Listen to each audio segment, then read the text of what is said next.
God damn, 1750. I'm maxing out my credit cards now. Smart ass.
All right. Go heal, baby.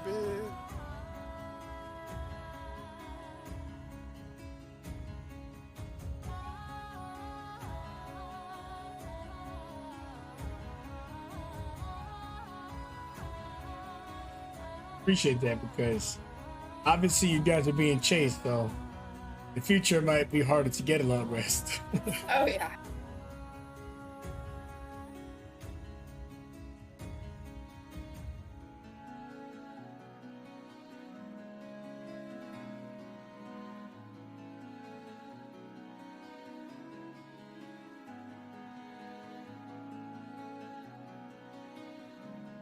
Yeah, remember you're our tour guide, so you better be passing them survival checks. I'm trying. I'm gonna try.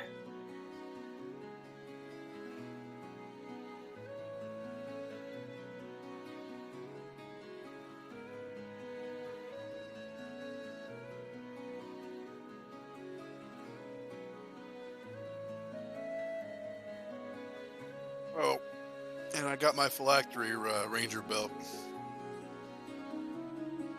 Oh yeah, you wanted to make one?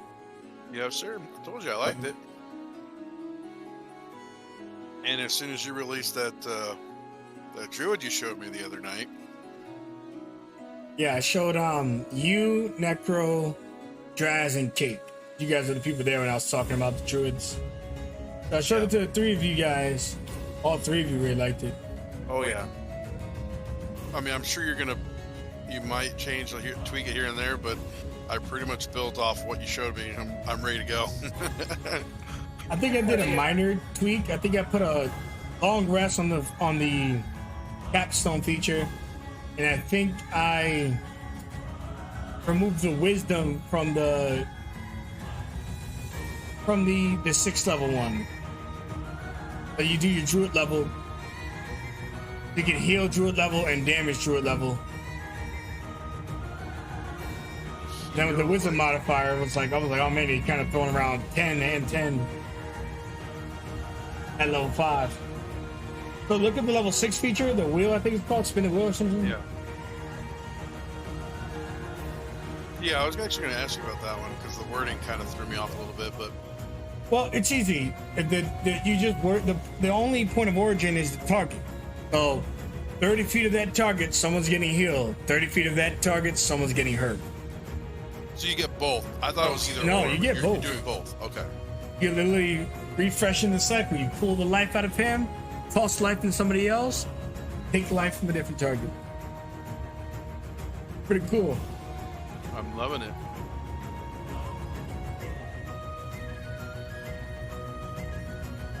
Okay, so you changed it from. Oh, there it is. So you changed the wisdom down to proficiency. Is that what you did? No, to just level. So it's Oh, still good. just druid level. Okay, Instead of druid level and wisdom, now it's true level. Cause I was thinking about it too, like if we had like 2 or 3 life circle of life things on a reaction, you guys could be just chucking out 30 damage. You know, it'd be crazy. Yeah. So I was like, you know, I want it's supposed to be chip in a really nice way of if I'm at 0 hit points, I could just use my reaction to get him up and still have a turn. Yeah.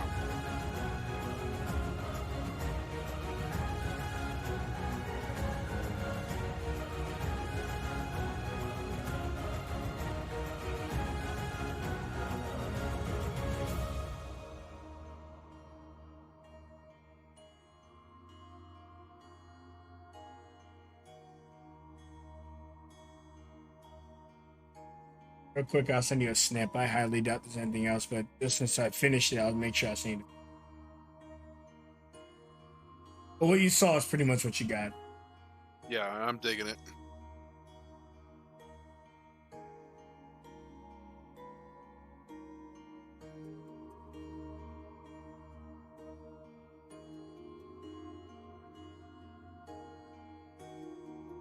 You had a lot of fun making that stuff.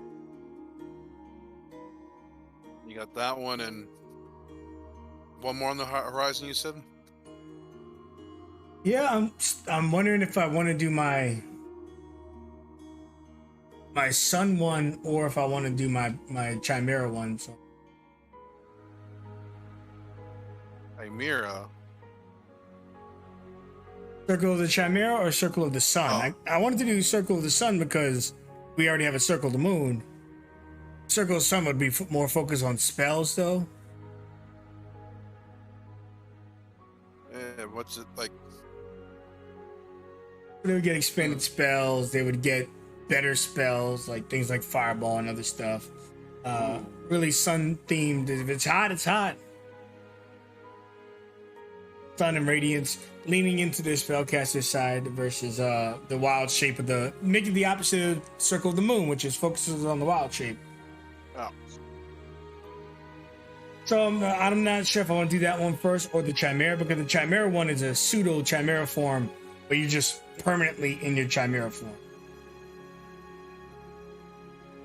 But you kind of think like a homunculus, like you like kind of like the Manticore we were talking about that we saw, mix of different animals. But that one's mechanically it's a little complicated for me to run, to work out. So I'm gonna take a little time on that. All right, we're gonna be starting in about 2 minutes. If you just tune in the stream, 2 minutes. You guys use bathroom, grab a drink. All right.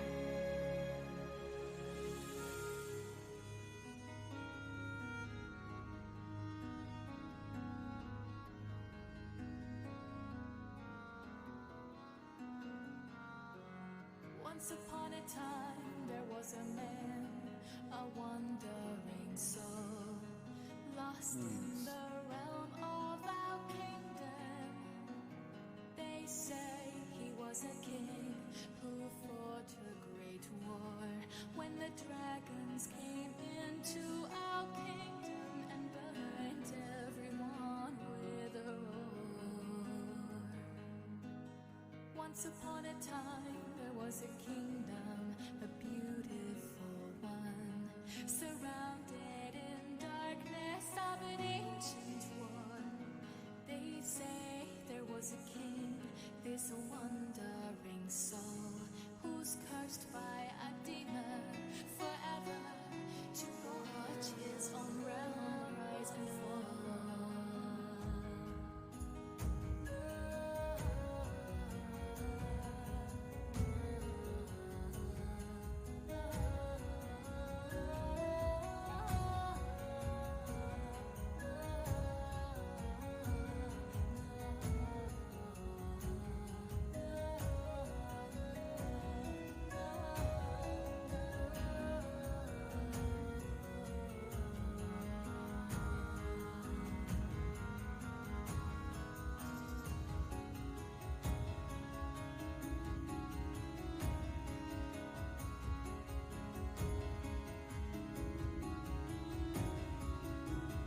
Digging the music, man.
Shame we gotta cut off that song.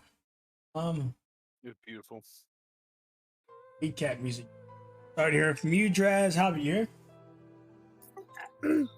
I am here. Sorry, I was eating some Apple Jacks. Yeah, I told Draz it's like griping when she's eating, so I catch her off guard.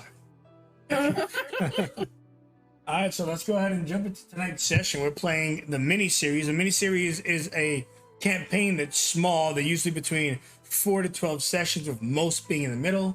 Tonight we're playing The Last Unicorn, and we're going to get a lovely recap from one of our players. And we're going to jump into what's next. Speaking of which one of you would like to softly recap what happened last week and the goal of the campaign in general? Jazz, you go ahead and I'll do next week. Okay. 1 moment.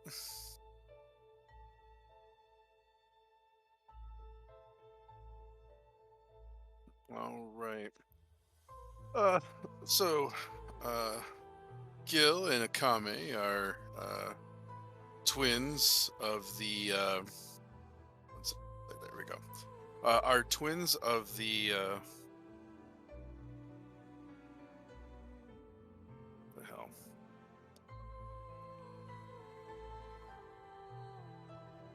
All right, there we go. Are twins of the twofold.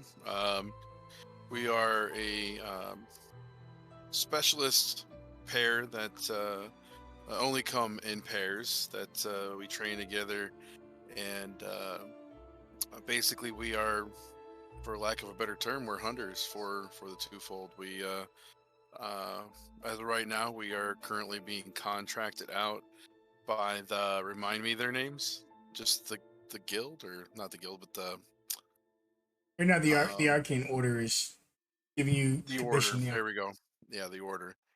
The order has commissioned us to on a special mission. Once we arrive, we come to find out that the special mission is a young unicorn that is now the last of its kind, and we are trying to travel to Zion to deliver it to a safe haven.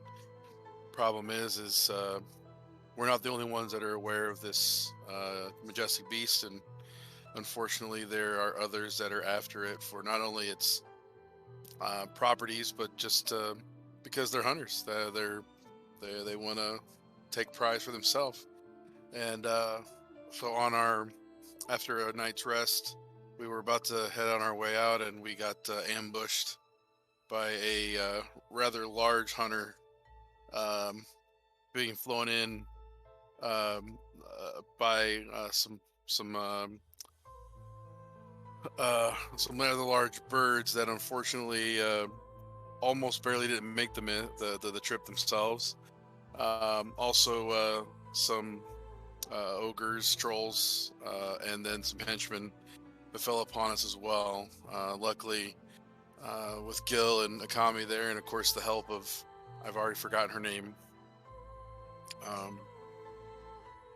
The one who sacrificed herself. Oh, I'm sorry. The Order Witch. It's alright. Yeah, We only met them briefly, so. Yeah, due to her sacrifice and holding off the The other hunters that are on our trail, we managed to get away, and as of right now, we are off into the wilderness rather than taking the traveled roads, thinking that maybe in the wilderness, well, I'm sure the wilds will produce a challenge. At the very least, we hope to minimize our contact with hunters and other people that might be interested in our stead. All right. Thank you very much. You got a point of inspiration. Nice. Yeah, we are minimalizing our contact with the hunters. They probably went to the alternative route, which was the magic item shop, which we didn't go to. However, we have made contact with something else. No. Very, very territorial. A large Manticore is looking for all of you guys. Right now, you got the jump on him because you did decently well in your survival check. However, he's still on the prowl. He's still in the area. He still needs to be dealt with. You risk having him on your back and others far longer time. Moving to the appropriate map where you can kind of see what the Manticore is up to.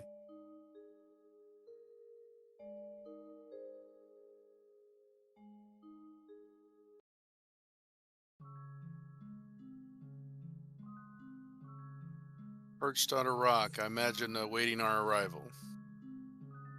Yes, you see the Manticore. Large creature with spines spilling out of its body and lengthy wings. Tiger, lionish body with a snake on its tail. It's looking with an oddly humanoid face on its mane. All over the place for you. It caught wind of you when you were traveling, so it knows you're in the area. But currently you are well hidden in the bush. Thing is, how long do you want to wait here? You would have already been waiting for 10-15 minutes. Hunters could be on your tail as we speak.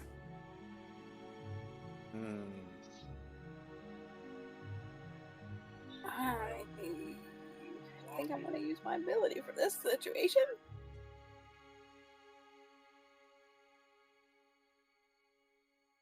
Also, I got a little bit of crap for calling it a fowl. It's a foal or something like that. A fowl is a baby bird apparently, and I sound stupid, but it's pronounced foal or something. FOAL. People can just F off with that malarkey. Oh, so I'll do my best. I'm just gonna call it unicorn baby from here on out. I'm down with that. Yeah, but which one do I pick? Post your ability, and we'll see what it does. What was it called again? Because I remember what it can do, but I can't remember what it was called. Come on, Hunter's Mark or something else. No. Open up your sheet. I'm in my It's like your level 7 ability, I think. Slayer's Prey. There you go. Oh, there it is. Yeah. All right, so you designate him. No, that's not it. Oh no! Hold on, wait. No, not versatility, not primal awareness.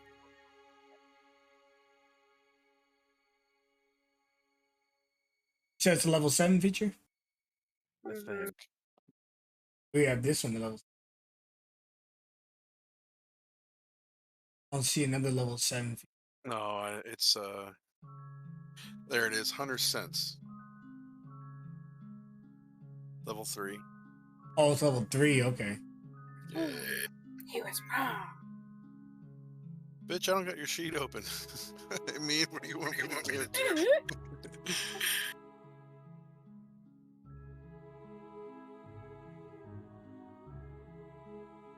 Post it up in chat so it can be seen.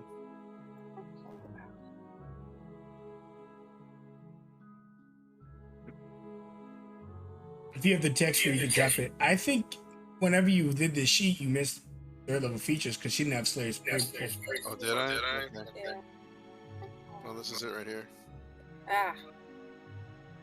Yeah, because it's not on here. Okay, so you are watching it. The Manticores, you make your way through here, and let's see what this feature does. One creature you see. You can learn where it has any. Awesome, let me go ahead and walk through that. This is really easy. None of those. Hey, No you never know. resistances, no immunities, so all damage types are safe, and no vulnerability. Okay, so he's just basically a meat packet. So at this point, what do we want to do here? Do you think we can take this thing on? It looks so creepy. Have you never seen one of these before? I have not. No. I dislike it. I just like that we've never seen one before. Not my fault. I mean, can this be made a friend?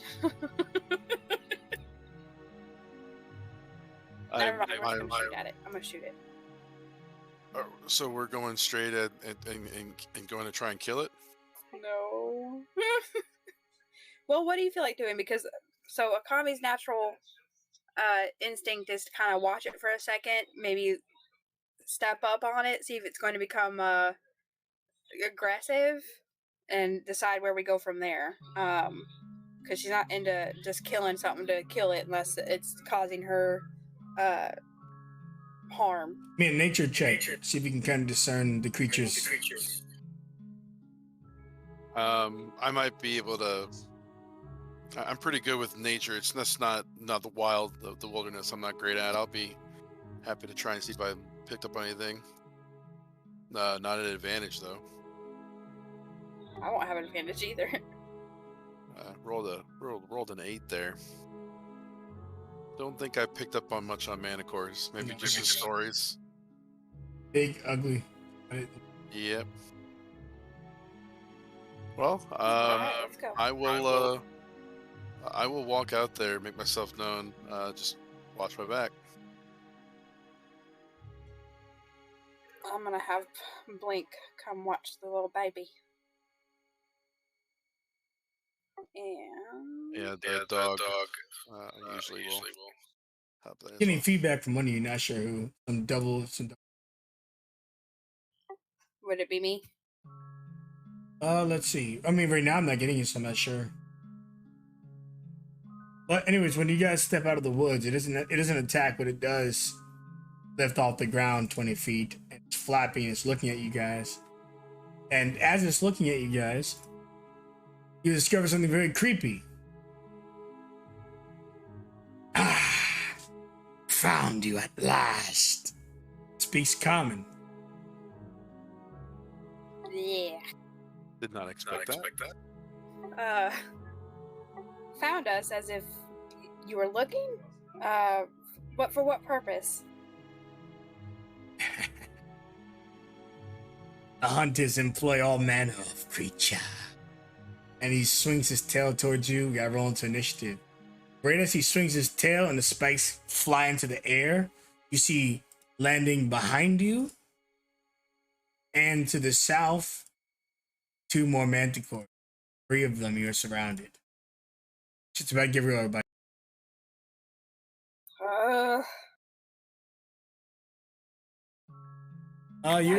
Your creatures act on your turns, right? That's what we did the first time?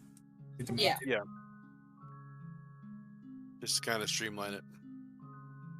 Excellent. Well, speaking of streamline, Kami, take your turn.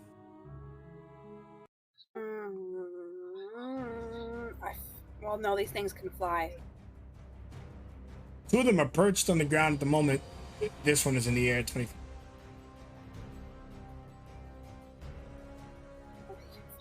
Alright, so hold on.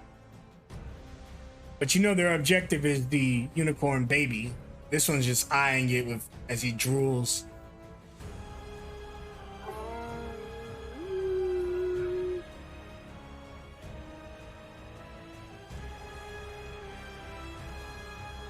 Alright, I'm gonna try to figure out something that's gonna help with that. Alright, so what I'm gonna do is back up. Yeah. What she's gonna do is back up right here. So she can see this one right here and the unicorn. And she's going to take a shot at the Manticore next to this one just because she knows that one's closest. Because that's her priority. Okay.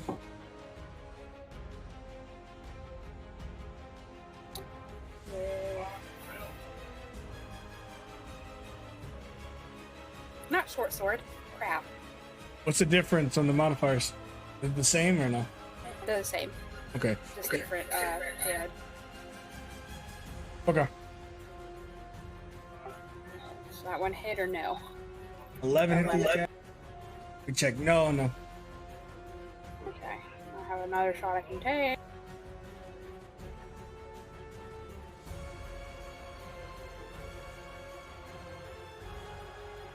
$18 hits. Sweet. I'm going to Hunter's Mark that one. Give me another D6. There we go. Do 9 damage to the one. And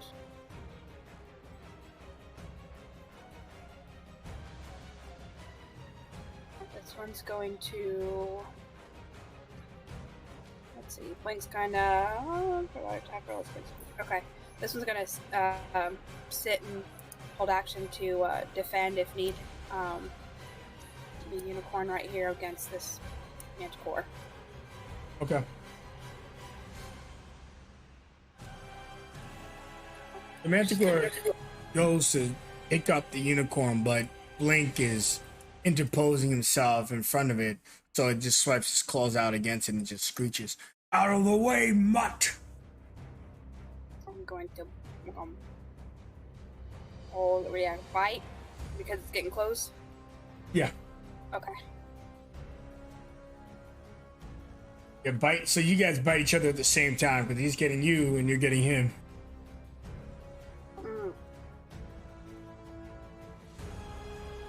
He does 5 damage to you. Okay. I don't know why it's still under GM. I'll change it in a moment. And then a claw comes out and smacks your Blink across the face for another 9 damage. So a total of 14 between the 2 attacks. Gil, you're up. Okay.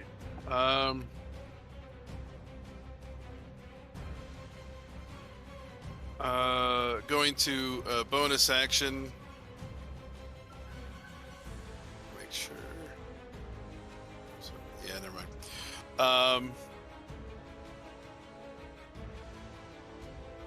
Gonna go ahead and pull out my my longbow, and we're gonna shoot at this one up in the air. It is. And that one's gonna miss. Going to kind of shimmy my way over this direction.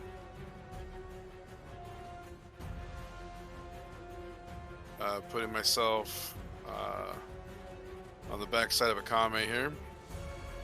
And then a dog with this one making his descent upon him. He's going to jump up on the back of the unicorn and go for the neck of this Manticore.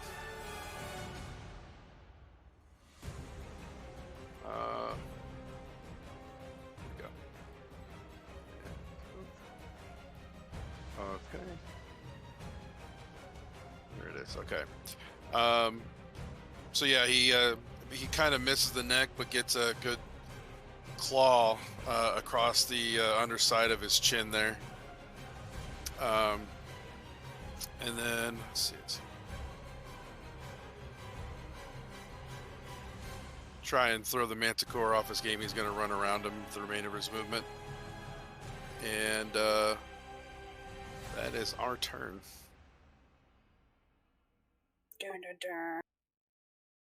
Okay, this one you shot flies overhead and maintains his presence in the sky. You see him flick out his tail and swing his tail at you 3 times, and you see a hail of spikes come flying down onto you. 3 spikes. You're able to parry the first one. The second one would get you in your leg, however, at a 19. Okay. And the final one You're able to parry as well. The 17 misses you. You take a total of 7 piercing from the one that struck. While he's in the air, he just is roaring. And he produces vocals like that of a lion despite being able to speak. It's this nasty roar that I wish I could do, but it's going to just sound like I'm choking. Gonna be honest, Gil is a little freaked out by the fact that he can speak, but he sounds like an animal. Yeah, exactly. This thing flies over, and he's also in the air, but he's lower. And as he does that, he is going to flick his tail at you as well, seeing you deflect the other ones like you're wielding some type of lightsaber. He sends his tail spikes. Again, you avoid 2. Only one of them connects. 24, 10 piercing. Okay. Akame, what are you gonna do? Alright, she's going to bonus action Slayer's Prey.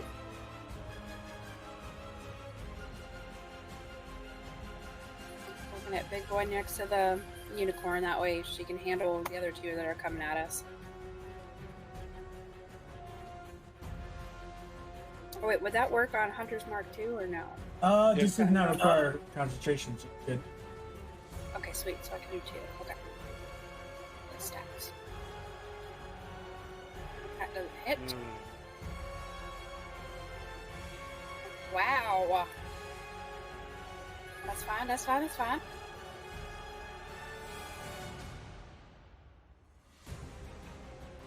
So got your doggy.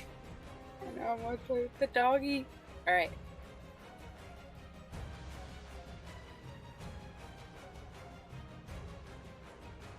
The doggy will pull up, okay.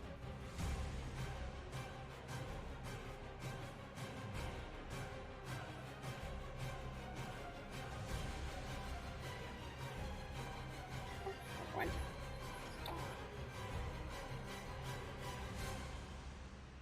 I have advantage because of DS. Yep.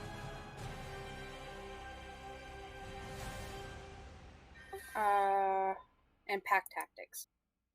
There we go. 23 strikes.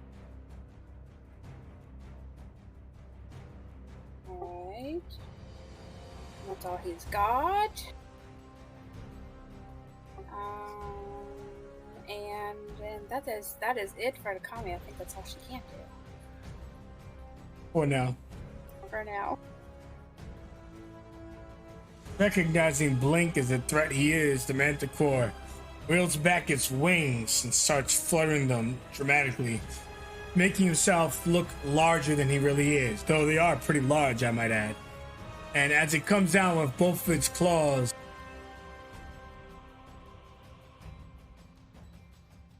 17 would strike, a 13 would miss. Yep. And then finally a bite onto Blink's side as he's just ripping at its flesh, which will also hit for a total of 15 between the 2 that hit it. It then flies overhead, ducking behind the tree. It's just above the baby unicorn.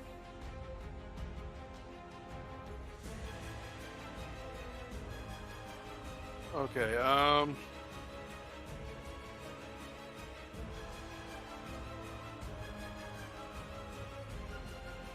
Okay, noticing that one disappear. I'm still going to be shooting at the one that I have been. Oof. Exactly what you need. They have 14 armor class. Okay. And then, there we go. I feel like it's a repeat of the same session. Okay, back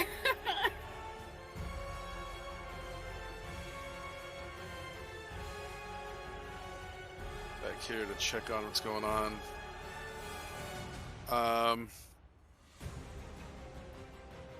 Action surge. Where we at? There. Going to shoot at that one over the unicorn.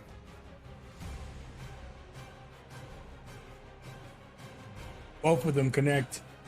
Okay.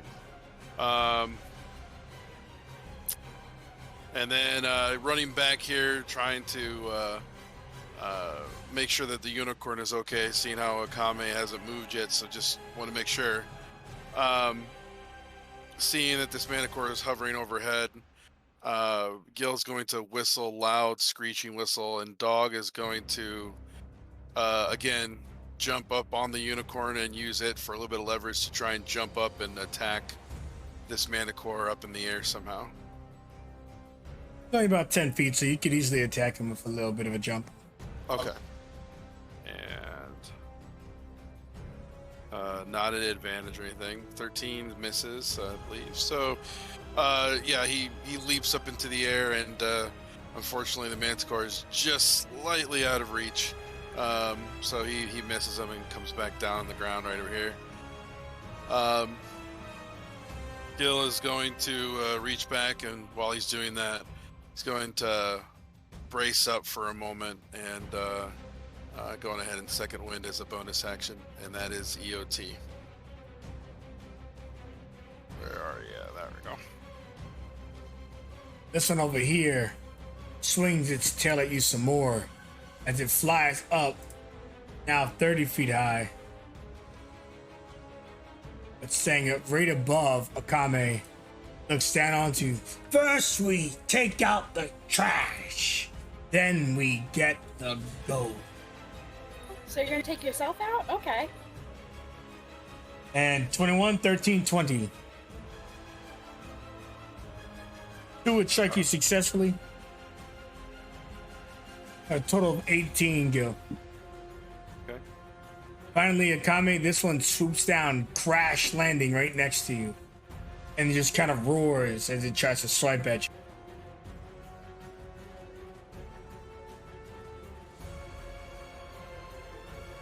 Two claw attacks, a 22 and a 23, and then a bite for a 16. Would the 16 hit you? Yeah, my army class 16. All these attacks land true for a total of 20 damage as it rips you with its claws, second claw, and then a bite. Killing. Alright.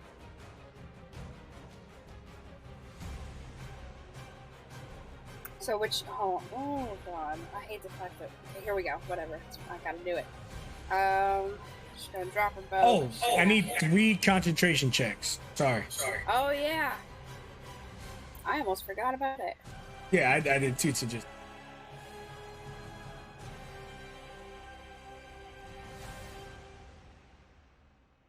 Okay, you're good. It's down. It's down. Alright, so anyways, you take your turn. Alright. I gotta use a short sword. I'm dropping the longbow because they're right next to me. Right? Yeah, they're not up in the air. Okay, this one isn't. Yeah, this one's on the floor. He's trying to tear you up in melee. He sees you using a bow, so he wants to get in close. He doesn't know if you're really good at close combat or not. Let's hope I am. I am not? He parries the first one and the second one with his tail. Am not? Crap!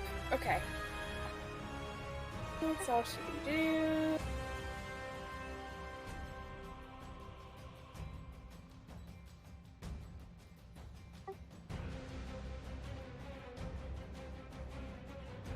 Okay. Because Dog is on top of the unicorn.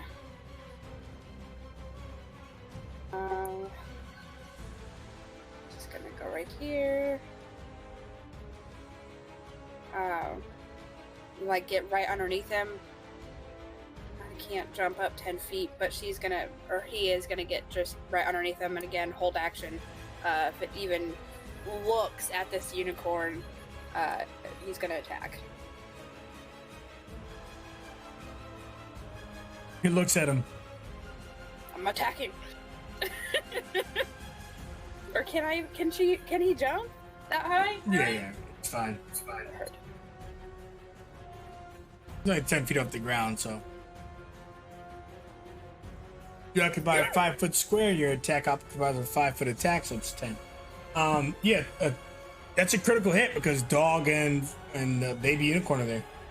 Yes! So, yeah, your Dog. Tell me how you kill this thing. You're gonna see him just kind of get like an extra little bit of energy as he goes to bite on him, grab the ankle, and literally just throw his head around like you would a dog, seeing like just throwing everything, a bone around to try and get him down on the ground. And you're gonna see Blink just kind of look at him and then look back at Akame and Gil over there and just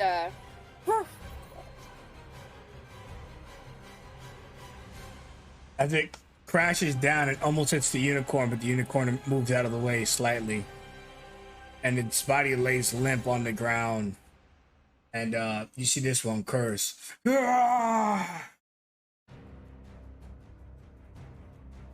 Okay. Seeing that things are getting a little messy in here, I'm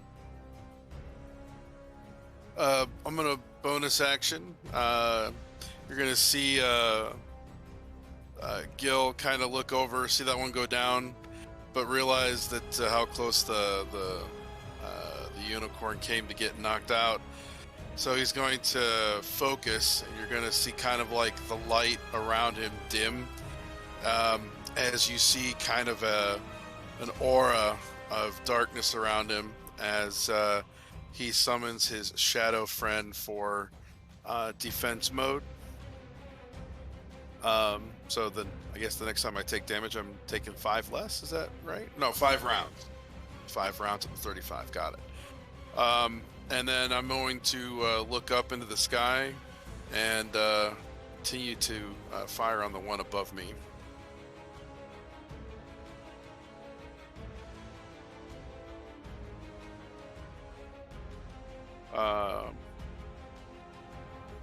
And I'm going to do that in an effort to lead or taunt him this way if I possibly can.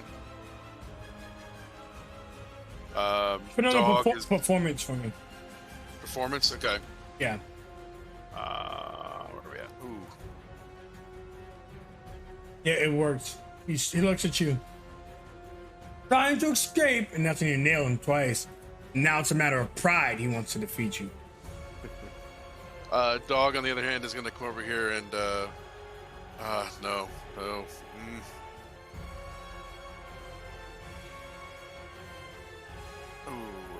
Yeah. Going to come over here and, he's going to blink bite. So I believe he can bite. After, good. He's going to bite real quick, trying to help Akame. Hits. For 9, and then he is going to teleport back over to the unicorn. And that's it.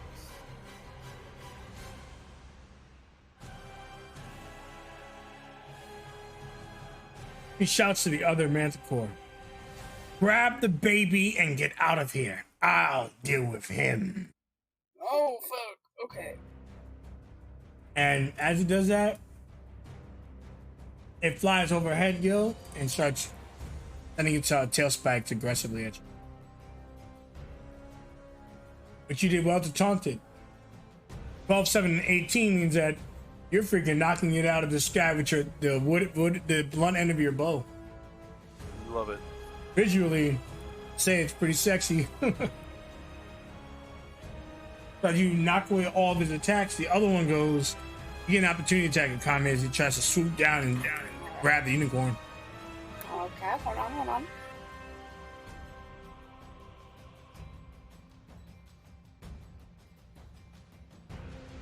Does this mean Blink does too? No. Oh, just one. Sorry, I don't mean to hit it twice. Oh, good. Yeah, whenever you guys like dedicate your dog to defending, I almost force many of my enemies to focus on.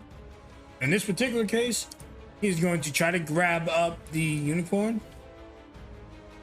Unicorn is going to get a chance to evade, though. The unicorn evades initially. But you can substitute a grapple for an attack, so he's going to do his best to get him. Maybe the unicorn keeps evading. Let's hope. He evades him 2 attacks. A swipe, and then the bite grabs the unicorn in the back, and the blink dog gets an opportunity attack as he flies this way with the unicorn in its mouth. Woo! Yeah, you hit him for 10 damage as he takes off. You hear him screech in pain, almost dropping the unicorn in his mouth. Alright. By the way, Akami, you see the baby unicorn, damn it. It is like crying out for you. It's like, yeah.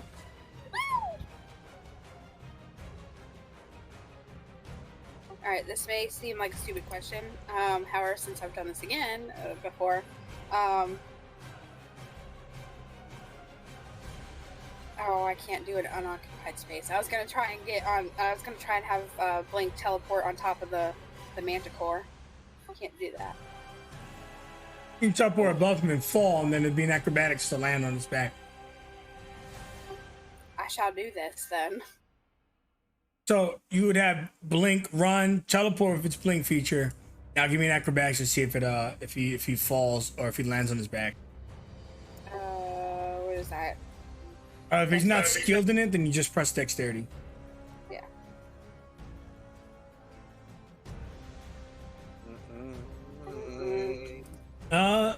We're gonna let this guy decide with his own roll. You unfortunately you fall past him, rolling off his spiky back. Okay. So I'm gonna try to do something though. She's going to pick up her bow. Would I be able? Is 10 feet above. Would I still be able to shoot if I pick up my bow now? Yeah, you just drop your sword and then you can kick it up. Perfect. Okay.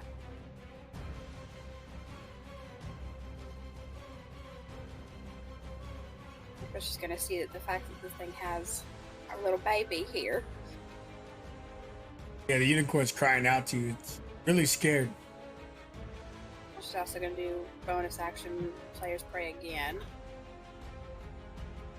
If I can hit it. Woo! Come again? Yes! Roll me 2d6. That's the doubling the Slayer spray.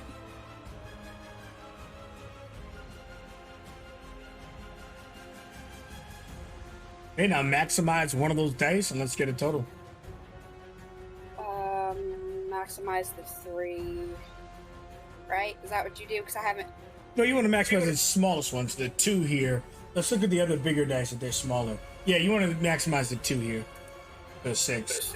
4, so 9, 26 total. Oh, slightly faster than me. Yeah, you shoot him with the big damage. Alright, I'm just gonna go again. I can do one more shot. Breathing heavy as he's trying to escape.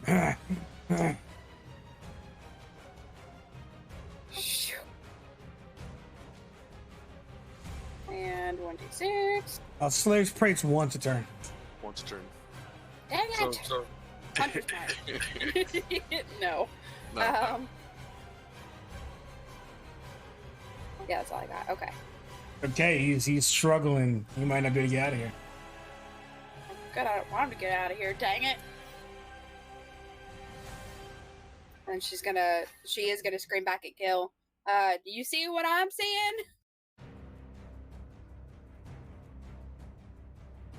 Maybe not. Probably not. Speaking of the devil.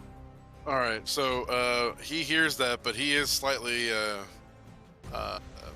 engaged. But he is going to hear the screams of the foal off in the distance. So as this Manticore is trying to tail attack him, he's going to get down on one knee to try and get his aim and his bearings, and he is going to attempt to shoot that one with the unicorn.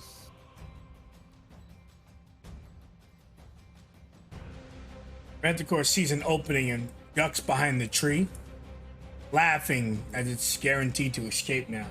However, that's when you lay the killing blow to it. We hope. Describe the kill. There it is. Oh! So yeah, like I said, I get down on the knee just to try and get better aim. For just a brief moment, I take in a deep breath, and as I exhale, I let go and I loose an arrow, and it grabs him just behind the shoulder blade and right through the heart. He crashes. He Good.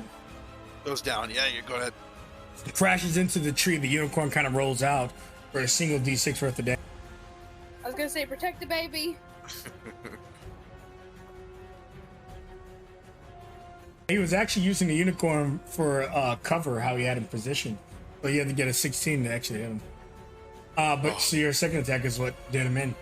Anyways, the unicorn gets a little tiny bit of damage, but it looks okay. What else you got for me, big guy?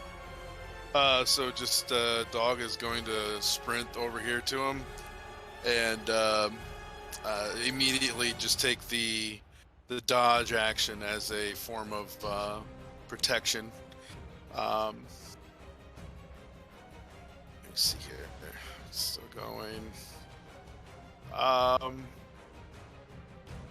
And then it's at this moment of need, as it always is. Uno comes swooping in to offer the help action to Akame on her turn, and that is Ep.2. Twa. My soldiers. He looks down to you, Gil. This is a goat. I do flyaway dashing. See him, he's gonna dash off 100 feet. He got 50 flies, so he's going 100 feet. So when he gets to the edge of the map, give you guys a round to potentially get him, but I'm not sure you can.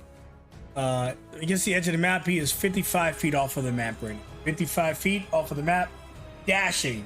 Because he's realized that he couldn't kill you guys with 3, he's not going to kill you with 1. But that does mean the Rare Hunters knows your general location, something to be worried about for sure. Not that you'll be staying here long. No. First attack has advantage, Akame. Get him. Wait a minute. Actually, let's find out. Uno.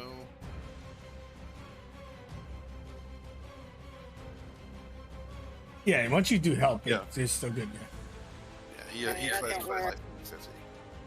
14 hits it for 5. Oh. Okay. Well, that was for me rolling for the advantage. Yeah.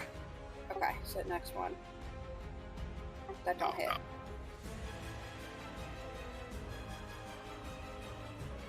Up to Gil now. Okay. Yeah, I'm going to run up here to try and get some clearance. Just as I come out of the brush, I'm going to arc up and try to get as much range on this as I can, and fire it off. Oof. Hits. And Heyo. but I can't give it any extra kick. Really injuring it, but it's still making its way downtown. That's fine. Walking fast. Yeah, that's all we could do. Bonus action, going to kind of bond away my bow, and it's going to disappear as I kind of give off a sigh of frustration as he got away. And Una will come back around. Got away, he did. To dash another 100 feet. This time using lower so that you wouldn't have visual on him behind the trees. And the Manticore gets away with his final chilling words. I'll be back, and with many more. And then it's as he says that you see the light kind of spring back from Gil as the shadows are no longer wreathing him. Fowl walks up to Blink and touches it with its horn, attempting to heal Blink, the understanding that he's not tracking his own resources. He just sees a creature's hurt and expends his heal. He can only do once a day. He heals Blink for 10 hit points. Oh. You're gonna hear Blink kind of do the nice little whine, like when they're just kind of happy.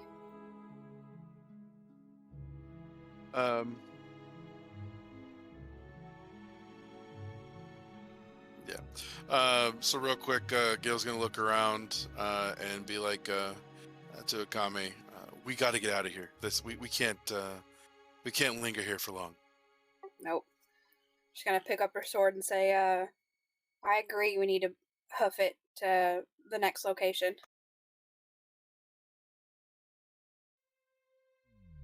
Police agree too. They're coming. The rare hunters are coming. We are back on the world map of Elder Earth, where you guys are currently taking a shortcut through the mountains. However, you may have noticed that they were surprised you didn't go the other direction, which means that there was most certainly an ambush waiting for you at the magic shops. Well done.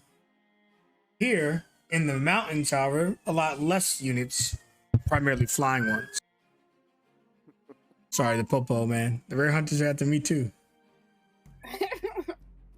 No game master. No way they can stop us from getting a unicorn. But anyways, yeah, survival checks from the two of you to trek through these mountains, and hopefully undetected if you do really good.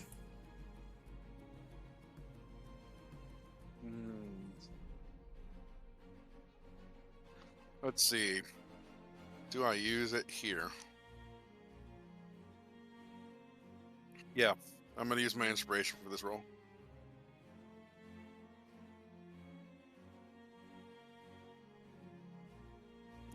Oh no. So you guys would not make it as far as you would have liked. Your objective is to first get to Zion's garden, where someone can transport the creature to the Fairlands safely. As you guys get around here, you realize that you didn't take the best route. Better than many other paths, thanks to Akame. But as the twins bump head on which is the right direction, we arrive here. Let's see, where are we at? And when you guys kind of come out of the brush on the lower portion of the hills, you realize that the environment around you is useful. These blue kind of rare lotus that grow near Zion's garden are particularly great at producing something everyone needs and extraordinarily rare. What is that? Healing potions, if you're able to harvest them correctly. Oh, correct. Oh, God, yeah. You guys would have taken about a day to get here, but you would not have had enough time to long rest. Unless you disagree with me, but then you might be in a lot more trouble with how good your survival check was. No disagreements right now. Okay, so while we are here, though, it won't take us too long to attempt to harvest the leaves. Which one of you two are going to harvest, and are you both proficient at survival or no? No, Gil is not, so that's Akame's territory. All right, Akame, Gil, are you proficient at Arcana?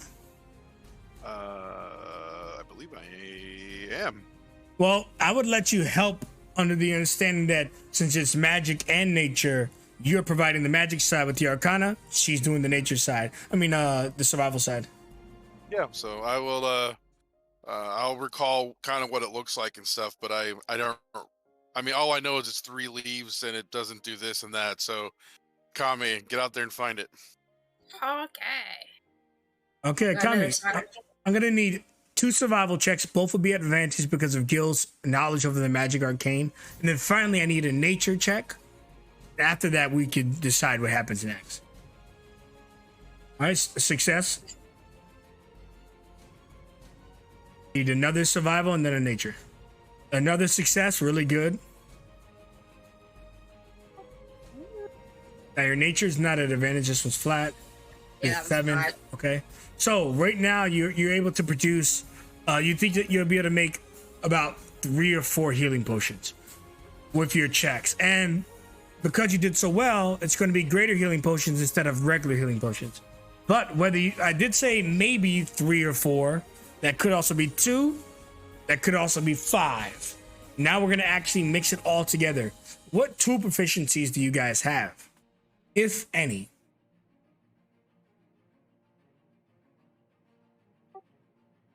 I'll double check real quick too. And Jazz, if you want, I could just give you access at all times to the sheet as well if you wish. For a combo. No, I need to not be her crush. She needs to learn her character. There we go. Yeah. There we go. I like that answer. 2 proficiencies. Does that mean I have to have it on me? Yeah, it doesn't 'Cause I- look like. Well, we're gonna assume you have the tools if you're proficient because you guys are trained hunters, but it doesn't look like you have any tools for this particular job. So what does Gil have? None either. Okay, so it's gonna be a flat D20 roll. You wanna roll good to see how many potions you produce.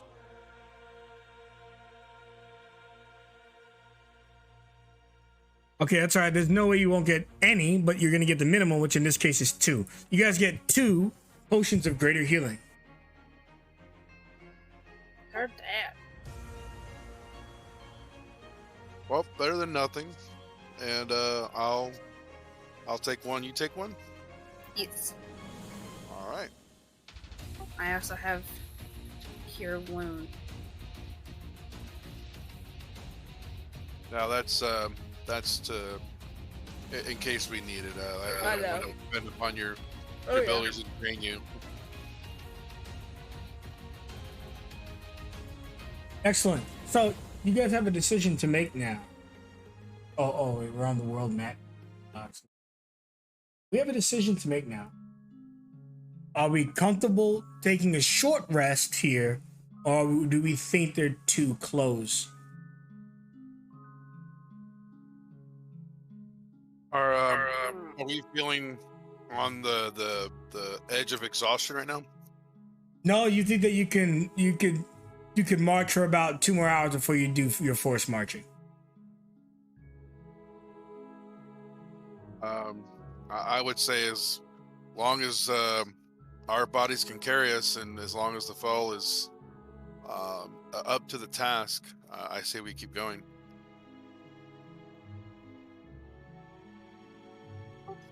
Keep going. We're here for a job, and we have an end goal. Now, I need both of you to your choice of history or nature as the wind begins to pick up around you.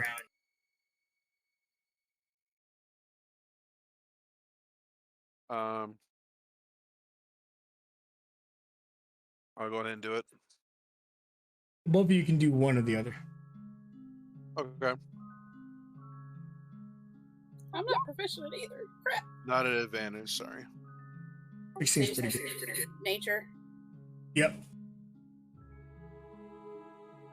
Okay. Both of you guys did a really good job, which means I could just tell you what's going on. You do want to keep moving. So you settle down. It takes you about 30 minutes to make the 2 potions. Really impressive stuff. You think most people need a lab. You guys are trained hunters. Akame rolled out her bag of stuff. You helped her with the fire. Both of you brewed up and made these makeshift potions. When you guys got done with that and you were debating whether resting, the wind kind of picks up. And the both of you realize at the same time exactly what's going on here. And it's very troublesome. You can take a moment to read this handout. For those of you watching, I will go over what it is. So on Elder Earth, there are things that happen to the weather. It doesn't usually happen in a lot of the settlements, but in the open fields and places like we're at right now, chaotic weather, chemical, magical, powerful. They're called cow storms, but sometimes children like to have fun and go moo storms. But yeah, so kale storms or cow storms if you're mature, or chaos storms too. Anyways, here's the cool part. One of those storms are happening now, and we're probably gonna see these guys die. So that's always fun.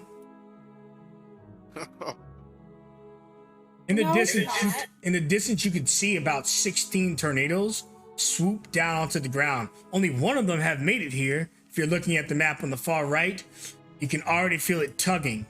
I need you guys to give me strength saving throws to see if it pulls you in as it whips by.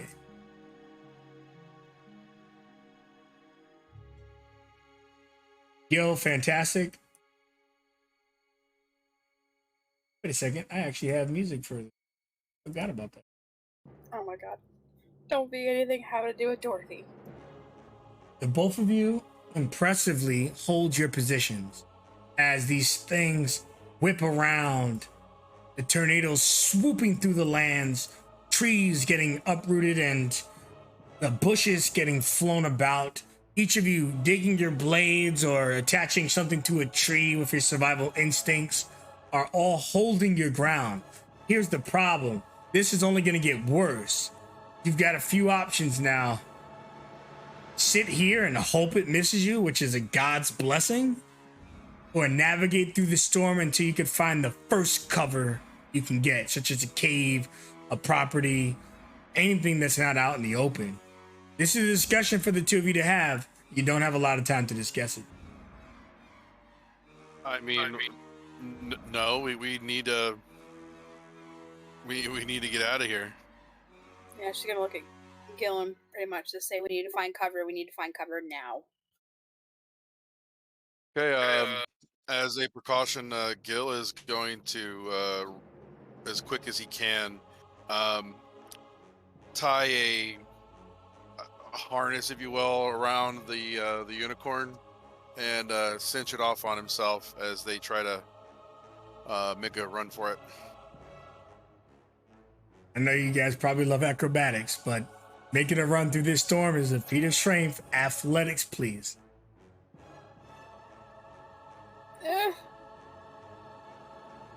Gil just barely maintains him and the dog. Akame, you see Akame get swooped up into this, but as she's flying in the sky, give me a sleight of hand to kind of just hook onto her outfit with one of you guys kind of grappling hooks. Gil. Gil hooks a grappling hook onto your belt, Akame, and holding you as you're getting sucked into this tornado. Luckily, he's got this tree in front of him, this little bush, and he's pressed against it. Gil, you have a choice now. You could wheel her in and potentially get sucked away, or say goodbye to your sister you love. Is it really a choice? Save the unicorn no matter what. Yeah, I'm gonna try to reel her in. I mean, there's no point in moving on if I can't try. At least gonna try to get her back in there. Of course. Strength to pull her in, or athletics? Yeah, you're reeling her into the storm.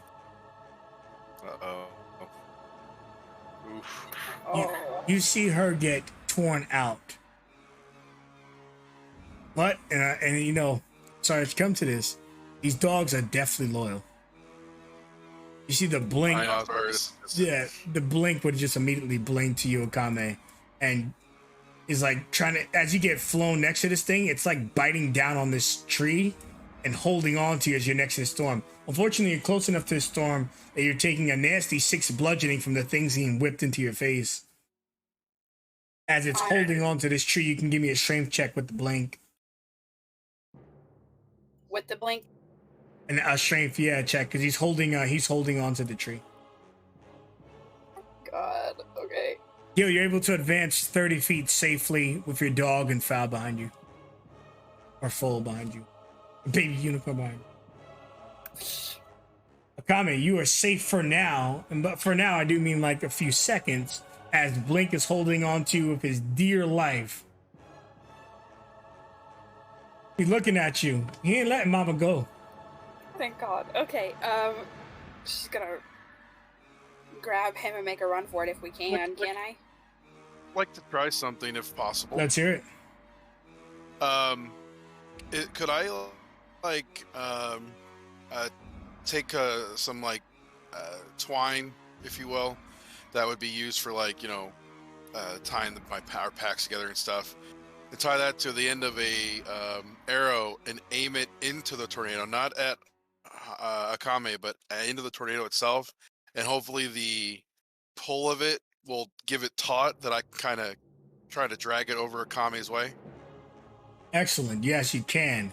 So, just give me a regular attack roll towards the tornado. Okay. You shoot it and it loops around.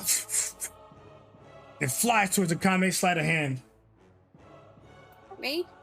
Yeah, you gotta catch the arrow. Think Mulan right now. It slipped right through my hands. Let's hope it doesn't. You're able to catch it, and when you do catch it, Gil, you're holding on to Akame now. The storm's whipping up. I need a dexterity saving throw as you see a tree trunk is flying towards you from the wind being blown.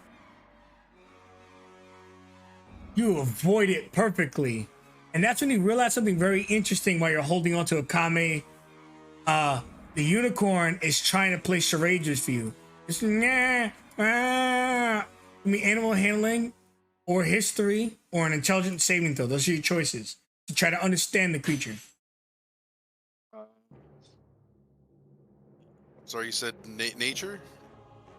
History, nature, or an intelligence saving throw. One of those are your choices. Yep. We're gonna go nature. No. My gosh. Having trouble understanding it. It gets frustrated and runs out into the storm. And No! you realize something when it gets run out into the storm. Unfortunately, not able to coordinate as much as it would have liked. It's completely immune to magic. The wind is magical.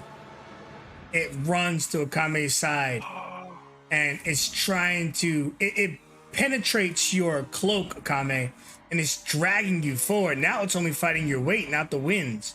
The winds are dragging you. And pulling as best it can, Gil, it needs a little bit more oomph, but it's getting her to you guys. It's this close before it gets pulled into the air. What do you do? Well, dude, Kami, do you still have the damn twine that I launched at you? Yeah, I held it in my hands. All right, I'm going to try to pull you guys in. Advantage athletics with you and Akame holding the same twine and stuff. Okay. Oh! Why? The line breaks. The line Why breaks. is this happening? Why is this happening to us? The line breaks, and what happens here is that Akame, you don't get sucked back into the storm, but instead, Gil focused solely on you. It's less a matter of that he failed and more a matter of he wasn't paying attention as that tree trunk, just like the twine, went around the storm, came back and smacked him for 10 bludgeoning. And as you roll to the floor, you see the unicorn's got Akame. Now's our chance to escape. Survival to see if we can find cover. If not, we're gonna have to brave this storm some more.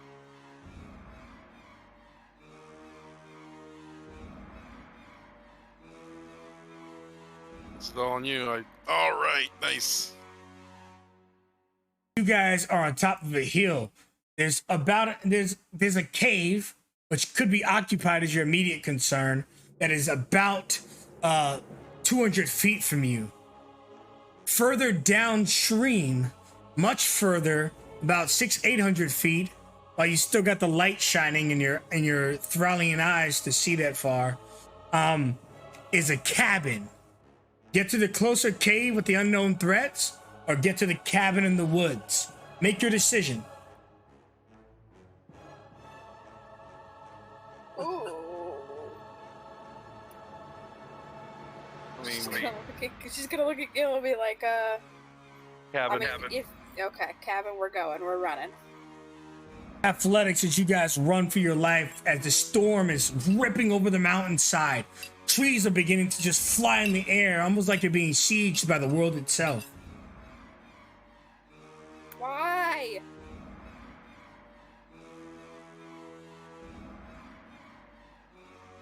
You run, Gil, you slide. Akame, you get knocked out. Now Gil's got to carry you, but don't worry, the unicorn's going to pull its weight. You're on its back, you're unconscious. You're racing. You took 10 damage, Akame. 10 damage, that's how much you took. Gil, you took 5 damage. You make it to the cabin. The rain starts beating down. It's acidic rain. It hurts. It burns. But the storm is behind you, and hopefully, home sweet home as night comes. You've made it to the cabin. Not right.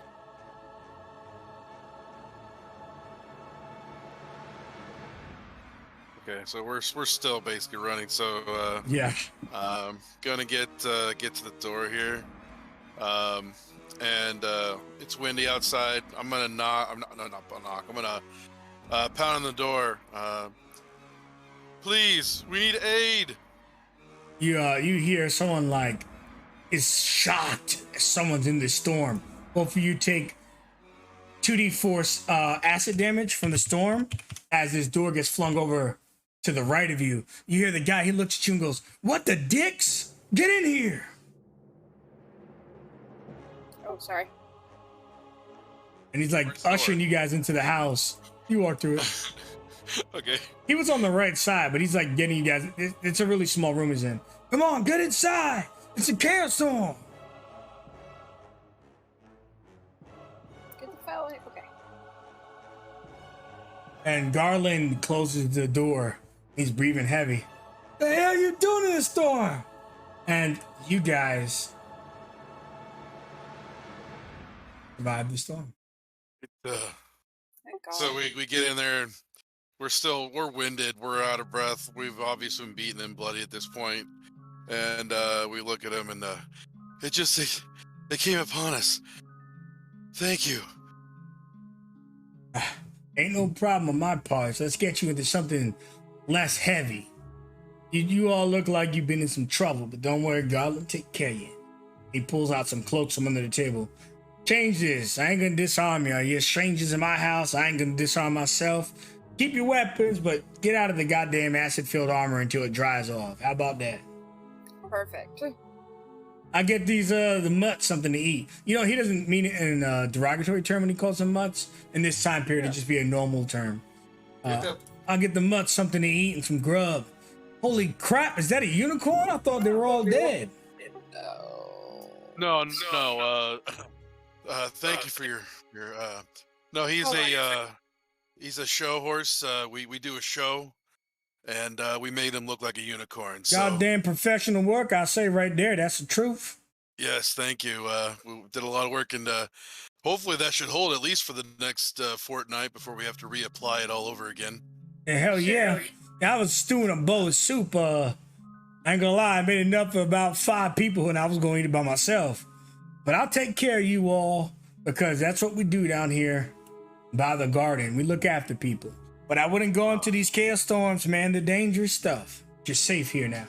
And he starts stewing the stuff, and he looks at you all, and he goes, "I tell you what, get yourself into that leather over there, hunker down. The food be ready in 10 minutes. Let's take a break." All right.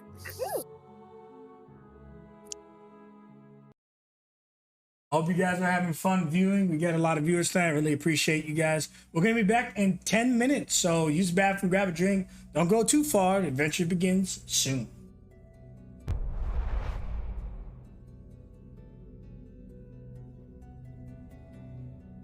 You guys survived your first Elder Earth Tailstorm. Well done. I'll be right back. God almighty, it was difficult though.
Forgot I had that shadow ability, Hobbit. What? But I forgot I had that shadow ability. And you need to go, I don't know if you did it or not, you need to go back and add your radiant abilities to your character. Oh crap! Yeah. Don't forget your resources.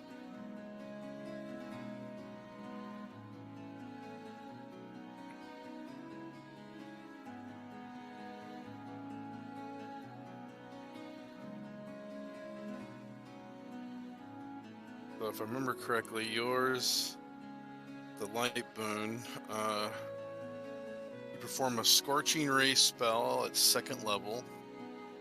The beams deal radiant, and on a critical hit, the target is blinded. Cool. And until the start of the creature's next turn, every time you hit the creature with a brilliant beam, you're able to perform.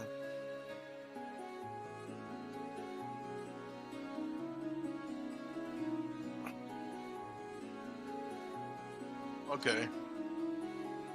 So, when you do your brilliant beam, it actually can heal you. How cool is that? So, hold on. I think Scorching Ray is 3 beams.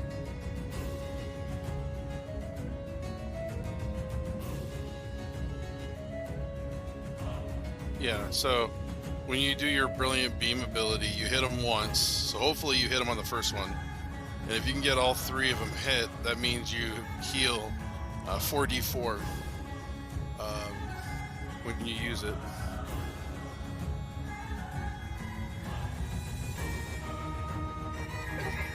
Freaking kid joke. Because she made a friend. I'm gonna shoot it. I can't help. What did he say? He's making. Oh, he was making a joke out of what I said earlier. Like, kid, we made a friend. Actually, I'm gonna shoot it.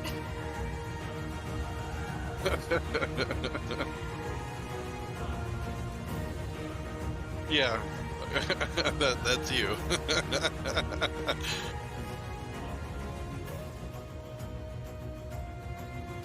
Listen, Can we negotiate with this one? Nah, fuck, I'm gonna shoot it. And then your light relocate, your reaction. Whenever you take damage, you can teleport up to 15 feet and reduce the damage you took equal to twice your level, which is 14. Use feature number of times equal to your proficiency bonus. So -1. So you can do that twice. The light relocate thing. Yeah, you need to be using this stuff more often because you have a lot of damage in the mitigating or healing abilities. Also means your enemies you have advantage on your next attack roll and are considered dodging it. Oh my god, Hobbit, dude. Yeah, you need to be using this shit. There's so many times you could have used this stuff.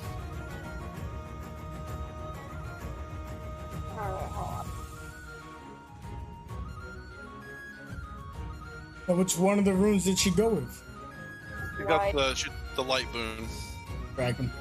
So she's got the damage mitigating ability, the healing ability. But when you gain a rune, you only get one of the starters. Oh, you don't get all 3 of them. No. I did not read that, I guess. I'm sorry. Well, you've only used Shadowfriend so far, so I didn't realize you didn't know. Yeah, no, I mean, that's the one I've been using so far, but yeah. Okay, well then, Hobbit, pick the one you want. Starting about 2-minute stream. Just stick with us. We're coming off break soon. So, Brilliant Beam is the one where you get to use it once per short rest, and there's a possibility of you healing for 4d4. Then there's Light Relocate, which is a reaction. Which I'm going to be honest with you, I think that's going to be your better one. Yeah, because you already 2 times now, or twice now. Yeah, you get it twice per long rest. Because technically, Revealing Eyes, in a sense, I mean, you have the resources to kind of make that happen in a way. And Brilliant Beam, while nice, you already have a ranged ability, and also the fact that you only get it once per short rest, and there's really no guarantee of getting the heal off. At the very least, with the reaction, it's a reaction, so it's not taking up your bonus action, which you're already making use of, and stuff. So I'm thinking light relocate for your boon.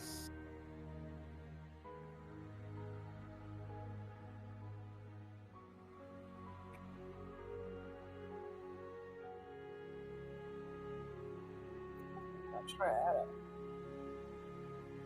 it. You just go in there, copy and paste it, and manually add it to your sheet is what I've been doing. I'll copy the text and drop it in chat for you so you can do it. Oh yeah.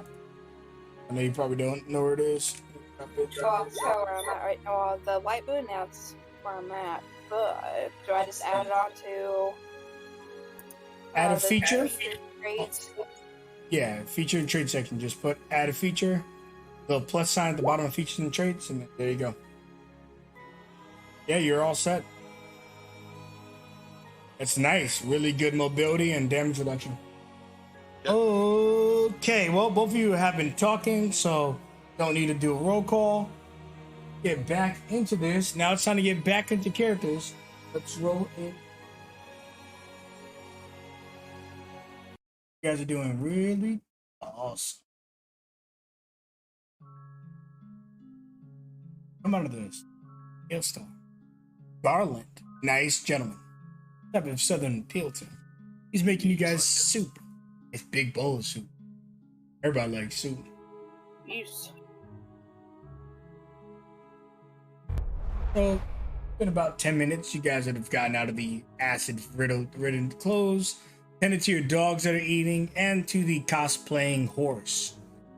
Garland gives you guys big beef stew and pours it over some white-grained rice.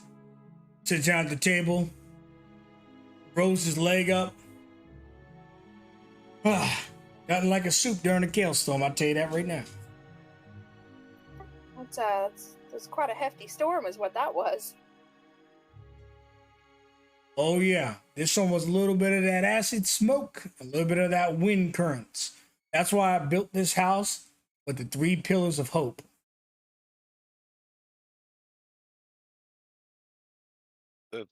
I'm sorry, the 3 pillars of hope? Yeah, so wait, what? Bravery, balls, and balls. 'Cause that's what it takes to live out here, I'll tell you that right now. It takes something to live out here, that's for sure. Well, no one would begrudge you by saying you have some big balls, sir. I've been told. Anyways, what brings you all over here to the garden? You know, the garden's a restricted area. People like me that retired as close as we can. This is about as far as you can get to the garden. Well, we were traveling, and as we said earlier, we put on shows for Little Town just for some coin, and we were hoping to make our way, but I think we got a little lost. And he looks over to Akame. Yeah, we just happened to be on the ridge, and we were looking for shelter, and we saw your cabin. I hope you don't think it too forward of us to make our way here. Lovely little lady she is, huh? Slaps the table. It's a really nice cabin.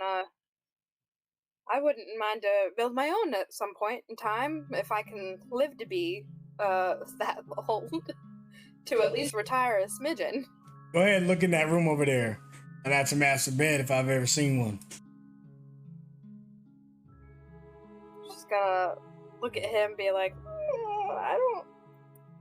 I don't know if it's necessarily prompt or formal for me to step in to somebody's bedroom. Listen, I ain't telling you to pounce on the bed and get down. I'm just telling you to check it out. It looks cool, don't it?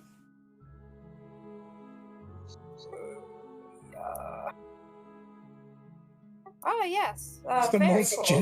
generic bed you've ever seen. Nothing special about it. Hey, he done it. He made it. That's all that matters. This is your home, and you should be proud of it. So yeah, so he sits back there and he looks to Gil and he just goes, "How you like the beef stew?" I'm a little partial to cooling down, so I haven't had a bite yet, but I intend to once it gets to the point where it's not burning my tongue. And you look Garland smiles and you see his tongue is burnt. Above game, I am actually wanting to see him eat it, and a little bit of time to go by before I actually eat it. Certainly, yeah. You would see him. He's been faithfully eating it too. When he wasn't looking for a second, he dug his spoon into yours and quickly took a bite. All right. Then yeah, I mean, I would I would definitely partake then, and I would take a few good chunks and throw them to dog. And then as I'm throwing them to dog, I will gesture to Unicorn to see if this is something he would be interested in. Unicorn smells it. He's more looking for grass or corn, but Okay. not beef. Before we left, or before we were so hastily removed from the Order's cabin, Gil did snag a couple of apples that they had available at the table. He will gesture that over to the Unicorn. Oh, the baby. And the baby Unicorn eats the apple, and Garland says, "Look like we're gonna be hunkering down for at least an hour or two. Gotta take you a little bit of short rest right here if we get out back into the wild." Much obliged, but don't want to take too much of advantage of your hospitality. Is there anything we can do to help you around here, or? I wouldn't ask that of strangers. All right, you convinced me. If you could just do the dishes, that'd be nice. Consider it done. Dishes. Boy, I was gonna eat all this too by myself. I guess it worked out for all of us, ain't it? Indeed, and thank you again for taking us in. I'm a blacksmith, so come out here, live in the peaceful world. They got a lot of rare ingredients by the garden. Also, kick up a lot of trouble. You guys look like the hunters type. I hope you're not going after any of those creatures that are extinct. Damn near. Extinct, even a word? I know it's something with an E. No, in fact, we would be much obliged if you could tell us ways to stay away from the hunters. Stay clear of them. Yeah, thank you. And stay close to the river because the hailstorms are less frequent by there. So if you're traveling along the river, which is the most optimal way to go, if you're trying to get a sightseeing on Zion's garden, that's where the hunters would certainly be, next to a water source. Stay away from those filthy hunters, man. Remember, I had a cow up this part. I don't know if it was one of them tornadoes, one of them damn hunters, but it was gone. I did leave her out during a hailstorm by accident, so that could be the storm. I'm thinking it could be. Do you know of any water sources around here that aren't the river? Yeah, there's a little bit of a pond next to the cave up. You couldn't have missed the cave if you done came down here. You had to go around it. Only problem is the cave's got a big old beastie in it lately. Ooh, big beastie. Yeah, you know what I mean? Yeah, we saw that cave and had the same feeling on our way through. Dude, you go in there, you got a megafauna corral up in that bitch. And I'm telling you right now, motherfucker ain't nice. Oh my god. Yeah, that's a big deal. What do you do for your day-to-day, Garland, except for blacksmithing out here and selling to no one? You know, I pick flowers and plants. I pray to nature. Fuck it, I'm one of the hunters. I'll be checking out the areas and seeing rare shit and catching it. I'm sorry, man. Now you don't think he's a rare hunter. He's just one of the random guys out here trying to get like rare animals. Still makes him a minor threat if you realize it's a real unicorn. Okay. Because I was gonna do an insight check to see if he was something that we could possibly trust. Not to tell him that it's a unicorn, but as an But ally. you don't think he's a threat to you, but knowing that that's unicorn is kind of like I'm in the middle of nowhere with people who have a lottery ticket for $1 billion. Yeah. So that's your only concern. But outright, I mean, he took you in, new clothes, fed you, fed the dogs. He seems like a decent fella, but this kind of money can make anyone's heart turn evil. Well, once the storm sort of settles down, I think the unicorn, we're gonna try to get him over here in into the corner, and Dog and Blink, I think we're gonna try and keep them on the guard for the evening. Gil, as things would begin to slow down, would take up residence in one of these chairs. Just putting his feet up on the rug and try to get a quick rest in. But yeah, I think that we would be staying near the unicorn at all times. Excellent. Oh, yeah. She's not coming out of my sight at all. So Garland sits down at the table. He looks out the window. The storm is brewing, and it's slowly starting to slow down. And he tells you all, "Oh, look, I see some of your friends out there. Can't believe there's people out in the storm." What friends? Yeah. I mean, look at those guys over there in those big old heavy coats across the way. You don't know those fools? No, we're just a small troop of just ourselves. You don't know who they are? I'm some ugly motherfuckers, say that much, but I don't know who they are, no. Yeah, those aren't friends of ours, sir. God damn. You think they're coming for that thing I got, thing? I'm gonna be honest with you there, Garland. I'm not sure what you're talking about, sir. I've been collecting rare rabbit feet. Lucky, what they call them. Yeah, that'll. I mean, if they are indeed, they do bring luck. I would imagine that's a fine item they may want to get a hold of. And just my luck. They're the unlucky feet, maybe. I ain't trying to be problems to no strangers. You guys might want to sneak out back. You see him pull a hammer out. And he pulls out these little red gems. And Garland has like 10 to 12 of them.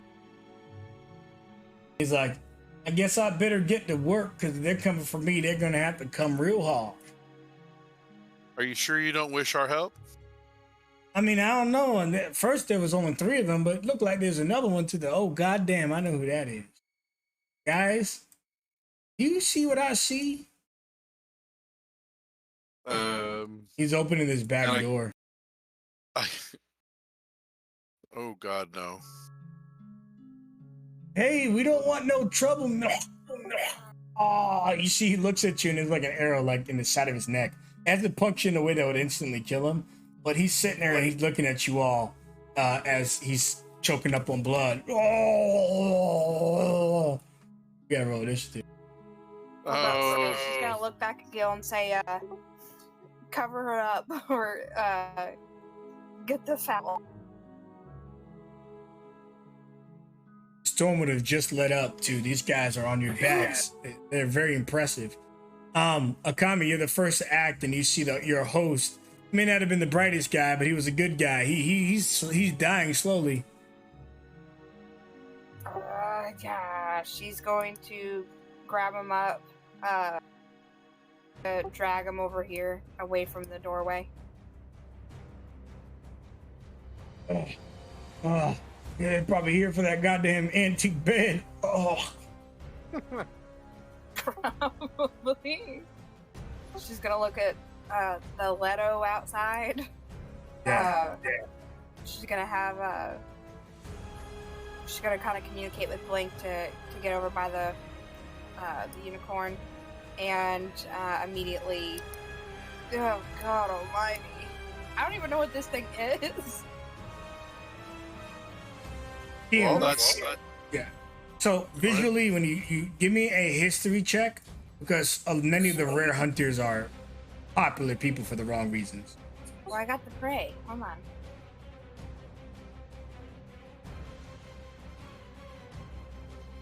Oh crap! What was it again? No, it wasn't the prey. It was Well, the thing you're thinking about exposes its weakness to that thing. That's an action, though. Was it? Yeah, well, before it didn't matter because we weren't an initiative. You were hiding, so you got it for free on the Manticore. But yeah, in combat, it's an action to use it. Yeah. If you're talking about the one that reveals the resistances and stuff, yeah. Yeah. I wondered if that's. Yeah, as an action. There you go. Shit. Never mind. She don't have time for that. She's gonna do that in a second. She's seeing this and she's like, "Oh God, no!" You shoot your first arrow and he catches it. Oh shit. She's gonna look back at Gil. She's we need to find a way out of here now. Yeah, it's gonna not work. Okay. He throws your first arrow back at the trajectory of your second one, and they both just clash in the middle of the air. Heard that. Heard that. All right. We're just gonna skedaddle fucking do out of here.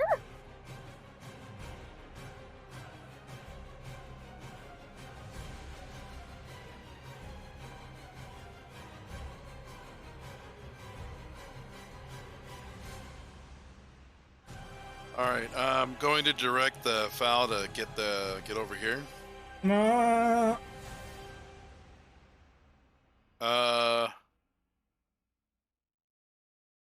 Yep, it's time. All right, gonna look over to Akame, and as I do, you know what's coming.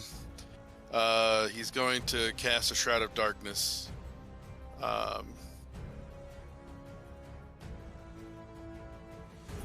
As he does that, Dog is going to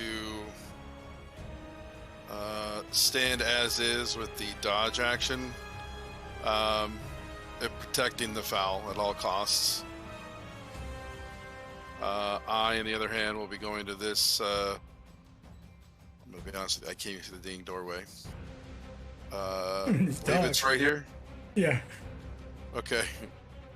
All right, and there, action,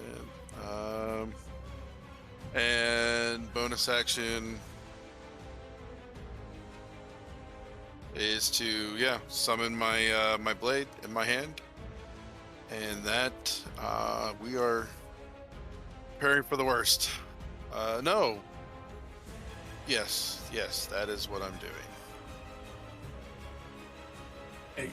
Garland's like choking up blood. He comes around the corner, sticks his head out of the darkness. Turn the lights off! But as he does that, you see him, he throws the firecracker things in the air, and he slams his maul against it, sending 3 of them towards Leto. Leto needs to make a dex save. Leto easily dodges. As the 3 of them you can see it like fireworks in the distance. They erupt. 3 explosions as Leto kind of lands, and he just goes, "You want my bed, bitch? Come take it!" And he goes back into the darkness.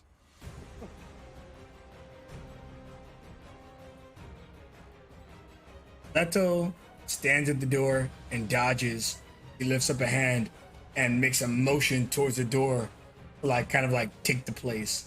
That's when you realize there's a lot more of those creatures in the area than you thought there were. But you can hear them on the left side of the building, right side of the building, bottom left side of the building this way. There are about 4 groups of these monsters. And they're all charging into the darkness right now, fumbling about, getting into the fight.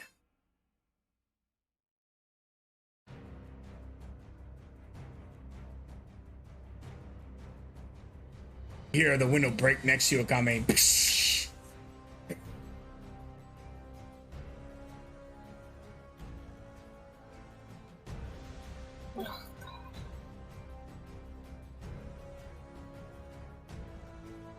You're up, Akame. Girl. Sorry. What? Nothing. Oh no, sorry. I was coughing. She's gonna have to drop her bow. Oh crap.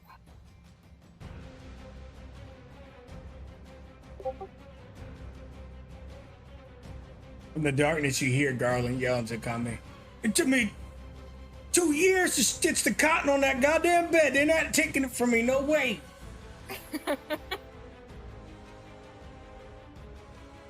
Yeah, she.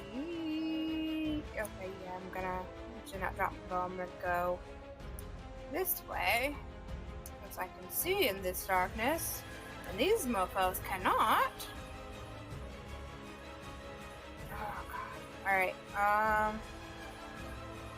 Yeah, I'm gonna take my bow and I'm gonna shoot straight through the doorway into these guys. Hopefully, in one straight line.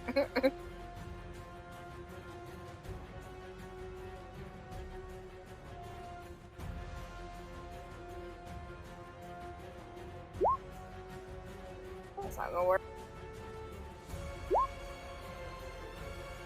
Are you shooting it? The one in front through this doorway right here. Okay, well, while you're within 10 feet of it, you have blind fighting anyway, so that's your first attack at that advantage. Because you're unseen attack from the darkness. So that hits it for 6. Alright. You hear it just squeal.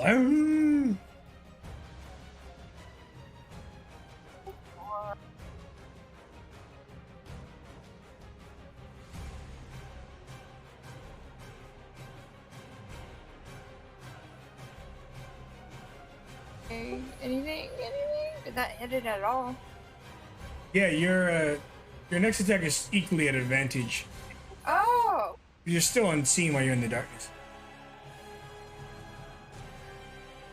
Give me one more just to see if it's a crit. Okay, cool. Just like the first time we took the second result will do it.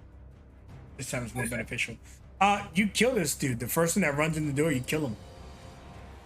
Oh, thank God. Okay.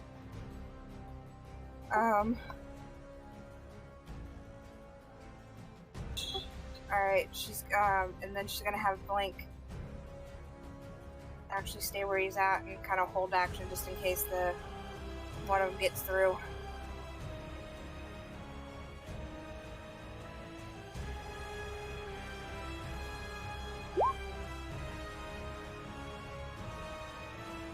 Okay, so Gil senses this one come across, so he is going to try to stab at it. It's coming closer to him.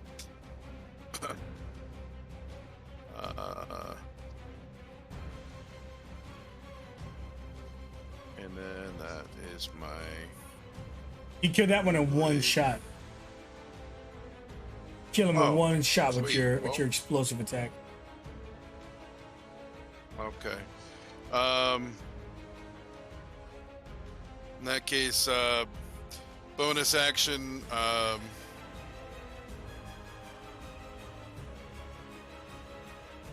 are we at? This body, yep. Bonus action, summon my bow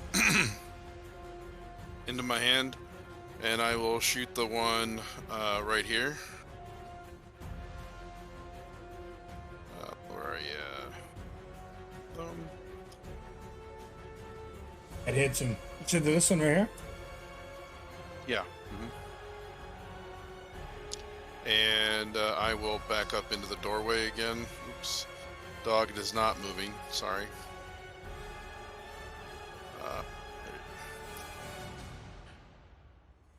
Okay. Back in the doorway, and then dog is gonna see me doing my thing. Well, sense that I'm doing my thing. He is going to hold his action. If anything gets within his bite range, he is going to bite it while attempting to protect the unicorn. And that is EOT. Immediately hears someone crash into his room. I told you motherfuckers they wanted that shit. He runs in the room, tossing up his let me take him off Whisper.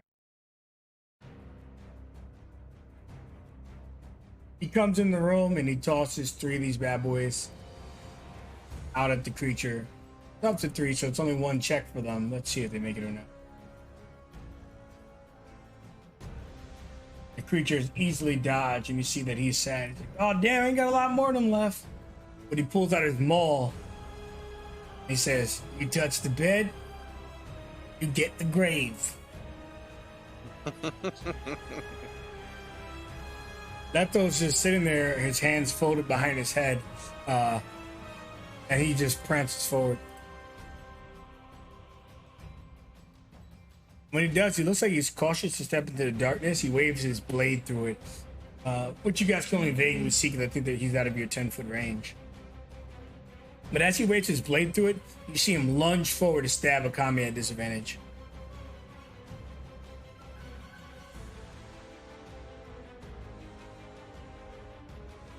He swings in the darkness twice, but the darkness aiding him, Akame is just stepping, dancing, dodging the blade, parrying. And Leto looks like he's chilling, using one hand and just stab. But Akame is holding her ground. Thank God. Raz, these guys are coming at you at advantage. At disadvantage, I mean. You're like, hold up now. Getting scared, to be honest with you.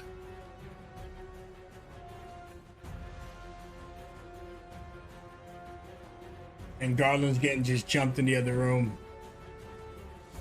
We had a few attacks coming at you, Gil, at disadvantage.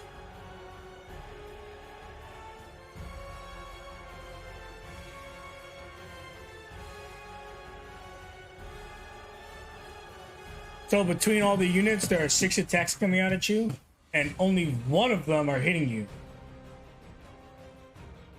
The one that hits you is hitting you for 9 piercing. And I need a DC 13 con saving throw. From you feel like their blades are poisonous. Oh, hell. I'm about to go down, Hobbit. About to go down. So you take, let's see here. I'm gonna roll the poison portion out now. Take 9 piercing and 8 poison in total from the attack that hit you. What's that? 17, I think. Yeah. 17. But they stabbed the crap out of you. Give me a con for darkness. But there's actually one guy outside that might do a range attack. You don't, so he's holding his action, hoping the darkness goes down. In the room, Garland gets jumped by 2 units. They double stab at him. Only 1 attack is hitting him, but it's a critical hit. So he takes 13 damage. I need to make a con save on good old Garland. Garland seeds taking half as much poison, which is going to be 6 poison, half of 13.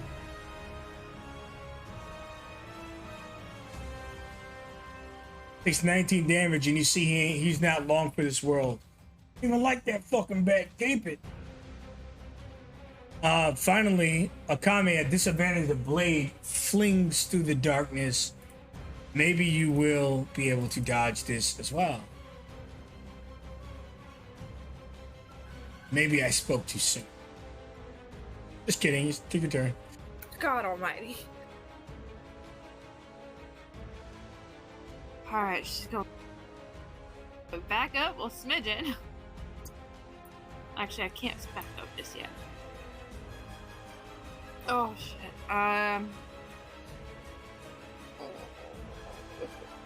Drop her. Just gonna drop her. For the sword.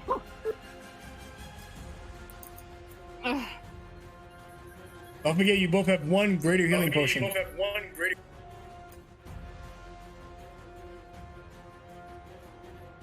Yeah, I think right now is a good time to drop that, so that's what I'm gonna do. The bonus action, take one of those real quick. 4d4 plus 4.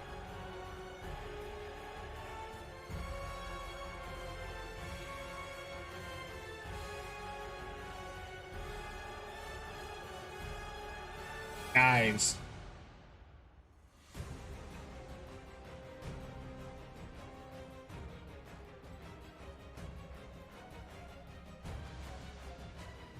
Oh, crap, huh?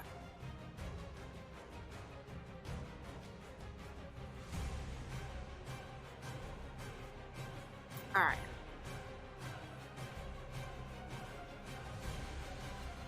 Just gonna... God almighty, I really don't want...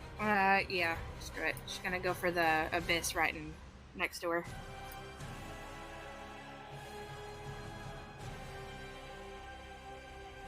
That hits.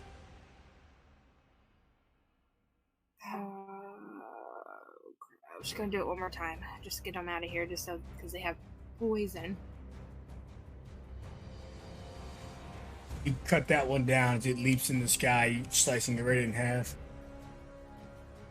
God. Alright, I'm just gonna back up a little bit, not knowing if Leto can see us or not. And can Blink see or no? No. No, but he can hear the enemies. So while in darkness, they have disadvantage. If they leave it, it's flat. It's regular. Alright, right now, no, he's gonna stay with the unicorn. Whew. Funny enough, the unicorn could see perfectly because the darkness wouldn't affect. I need the unicorn to stay put. Heal. Okay. Gil is going to drop his bow and quickly grab the potion from his belt. So he will be taking that, and then while he's chugging that down, confidently he's going to pull out his rapier, and so I can see. There we go. He is going to attack this one right here.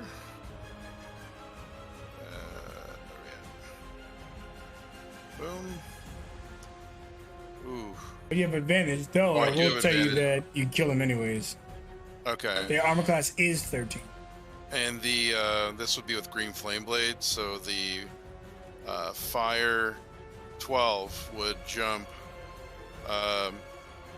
Well, I was aiming at this one right here for the main brunt.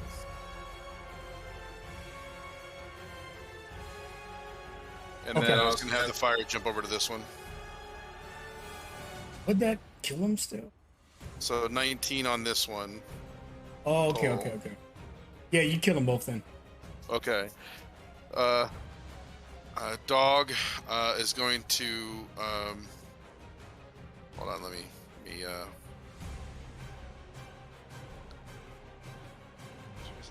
okay. Did you take your potion or no? I haven't actually taken it yet, no.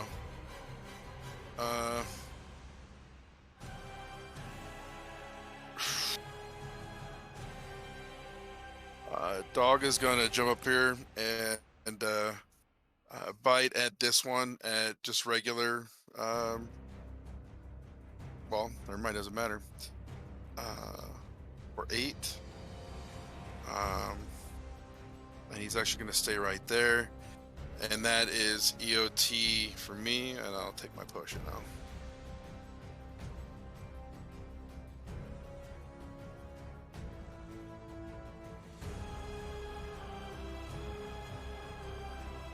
Not too bad, not too bad.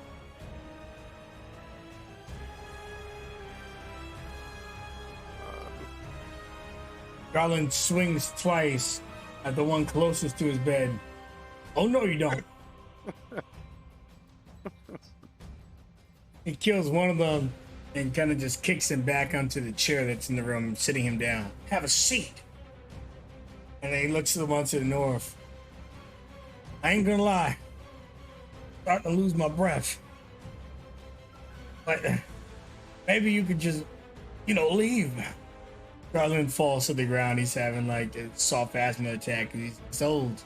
I'm like a dragon. You keep breathing like this, you're gonna be in trouble, man. Get out of here.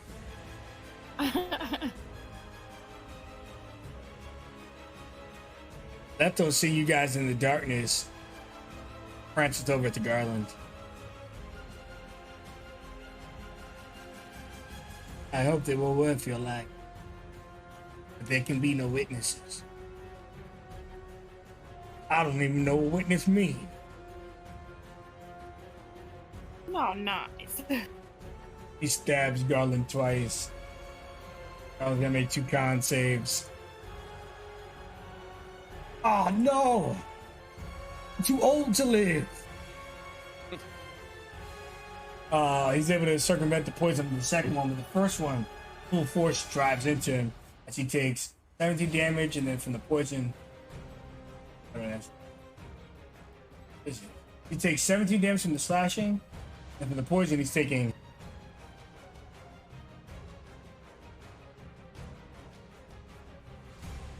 10, 5, 14, 19. No, not 19. Goodness. Yeah, 19. 19 and 13. This is gonna hurt him.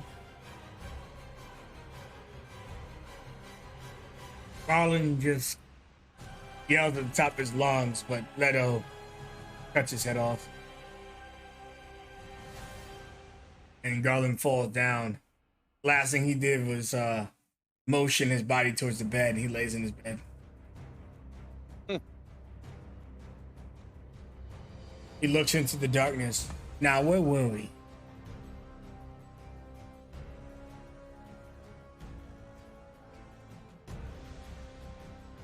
Charging into the darkness, the remainder of the abyss, attacking at disadvantage.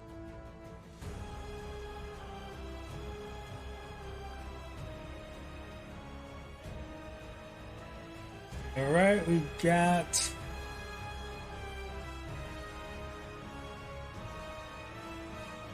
All right, so 2 attacks against Akame. One of them are connecting for 7 piercing. I need a con save, Akame. Okay.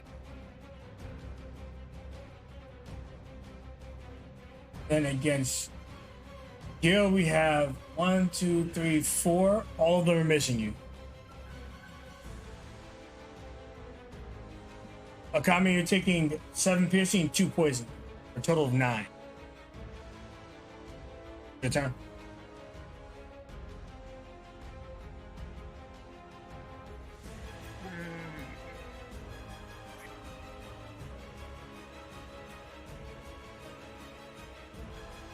Trying to figure out if I want to hit this Leto guy or if I need to get rid of the abyss first. Your call. Ding down.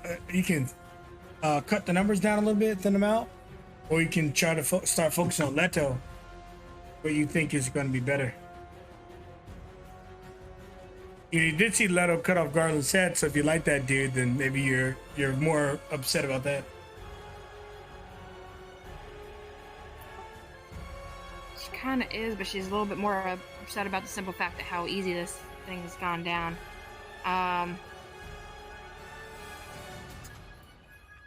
Let's see. Yeah, how easy he's killed these people. All right, so yeah, she's gonna go for it. Attacks come flying out against Leto. Give advantage. Is favorite foe prior or after I make a hit? When you favorite foes like Hunter's Mark, you can ready it up as concentration. Unless you're talking about Slayer's Prey, then you gotta pre-ready these things up. Now the favorite foe is what I was gonna do for this guy. Okay. Give advantage, so you should roll just to see if you get crits. 21 is hitting. Okay. So, All right, so get it for 10. I'm also got a hunter's mark because I got to do what I can with. And then one more time. don't think that hits though This either. time your blade comes out of the darkness and he parries it. Found you. For the moment. And I'm back in. Actually, right where I was at. Shit. I should have done. Okay. All right. EOT. Crap. And, Blink's gonna have another hold action to. She feels or something like that. Anything coming near the unicorn, he's gonna bite. Okay. You. Okay.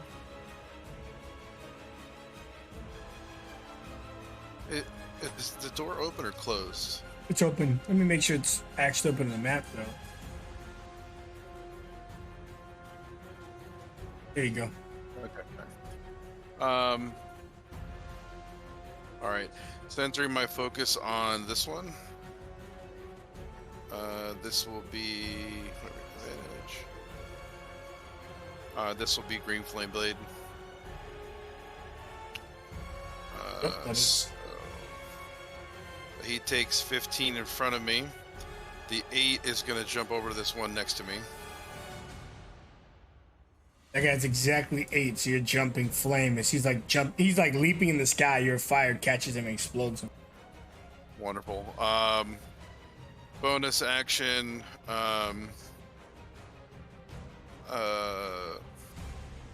Do a regular attack at the one in front of the door. Follow up on what I did. 16 to hit. Finish him. Okay. I don't see anybody within 10 feet of me right now. Well, I mean, other than back here and around me. So I'm going to hold the door just a little while longer. Yell at Akame, are you okay back there? Hold it off. All right.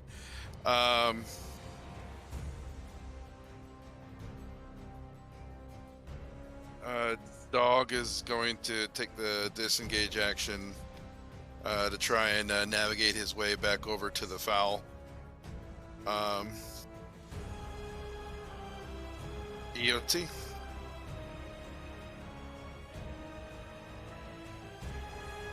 Oh, Garland.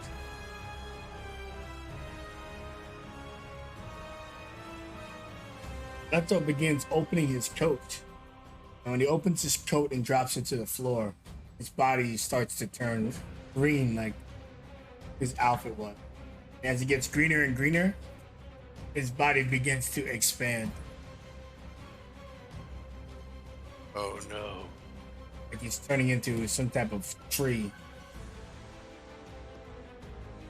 He breaches the upper portion of the building, ripping it open.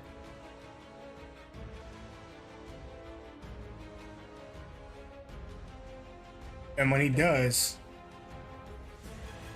you see him fully expand.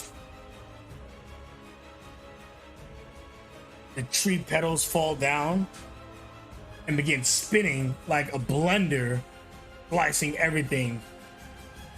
Your two dogs are safe, but you and Akami are not. Did you guys give me dexterity saving throws to avoid it?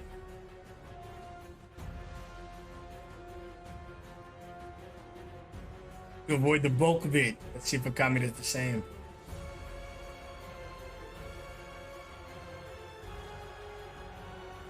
Hope you avoid the bulk of it, taking 11 slashing from the petals that are floating around him.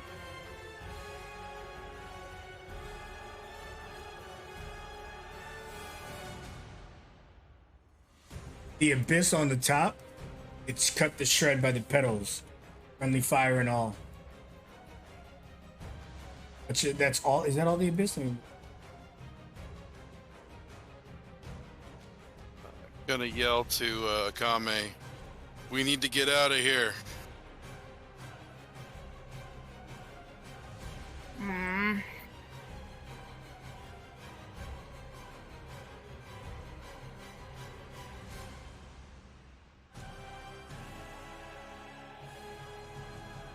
Crap, I wish I could teleport the unicorn. Oh, I can't. Damn it. All right.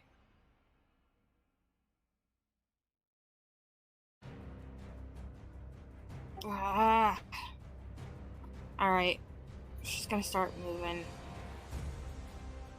But she doesn't want to leave the unicorn. Son of a bitch.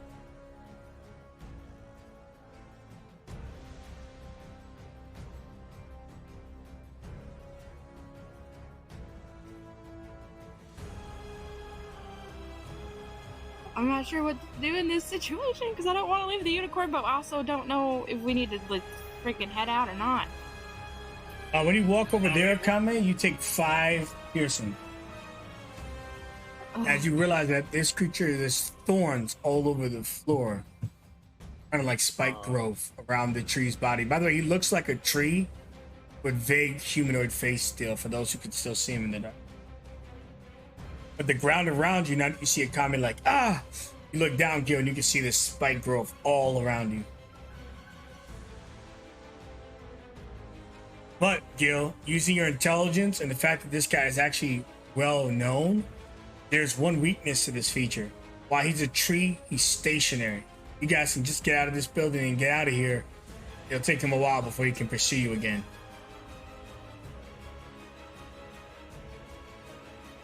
Yep.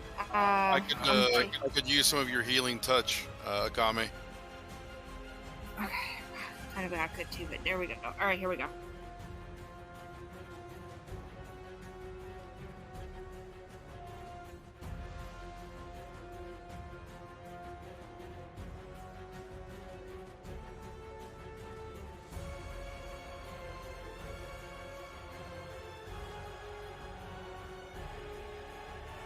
There you go.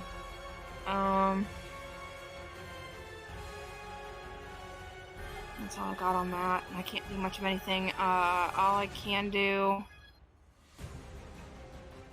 is hold an action for Blink to protect. Gosh, old Patty.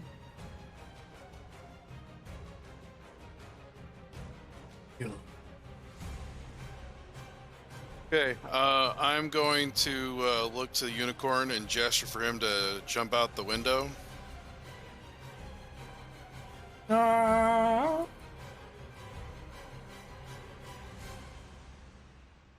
And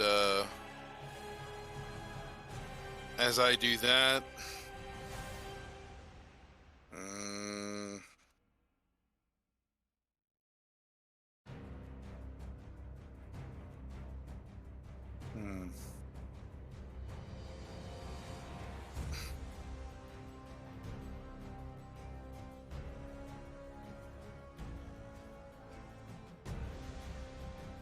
I don't know. So right now these pedals are ongoing, like it just keeps spinning and spinning is what's going on right now. On the floor, there's spike growth you guys are walking on. As for him, you think as an action he can do his AoE pedals around him. Yeah, okay. So it's not a freebie for him, but he can keep doing it, you think, while he's a tree.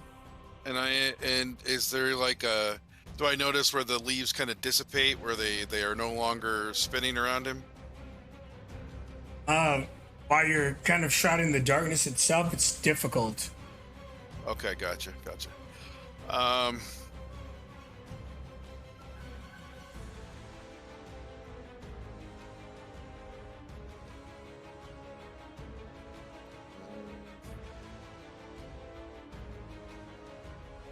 A big decision, Fi. It is. The problem is Akame didn't get far enough away. That's my problem. All right, I got to stick it out. So,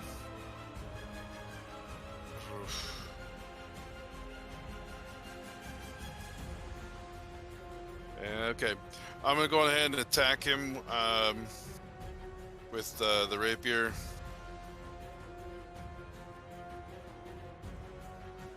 And this will be with Green Flame Blade for 11. Bonus action to attack again. And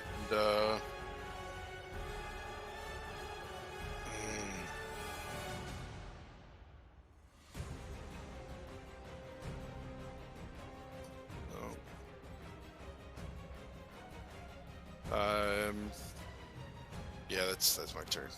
So yeah, he looks around, notices Kami hasn't gotten far enough away, and he needs a chance to get the others out. He's gonna try to see if he can buy any time.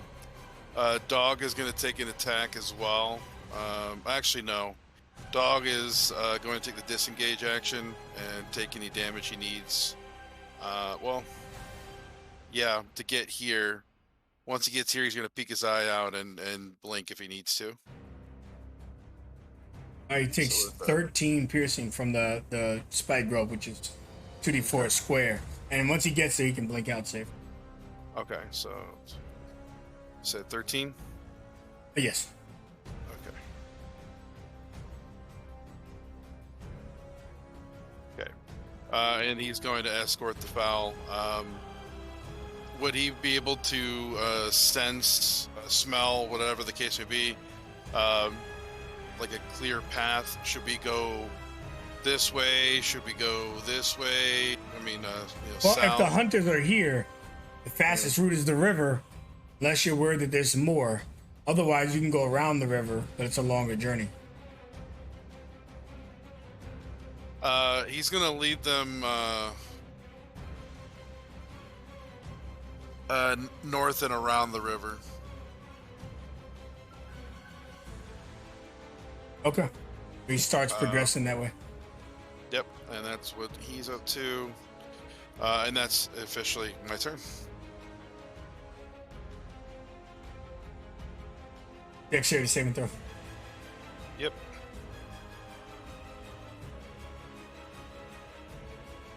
Nice. You're not taking that much damage. Half. I also didn't roll too high either. Big 8. Okay. And then blades whip around and slice into you, ripping into your clothes.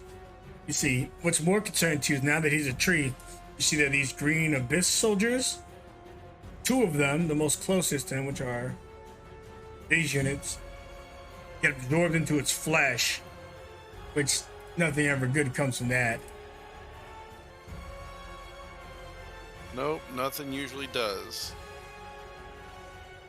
And he looks like his defenses are getting bolstered.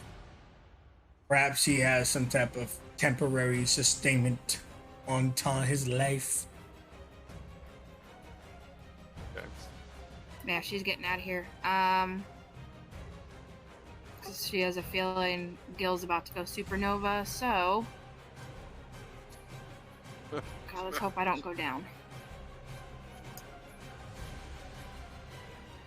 It's only one square of difficult you're going through. Let's find out if you'll go down or damage is possible. Take 4 piercing. Okay. Don't forget blink. I am. But I'm gonna have him teleport. He'd have to move at least a square before he can teleport. Right here. He would take the 4 piercing.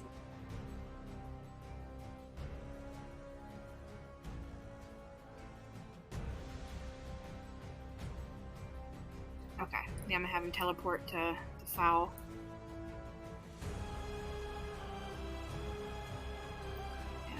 EOT. But technically, foul and or should be up this direction. They're just there off the map, but they're moving. Okay. They're rushing up north.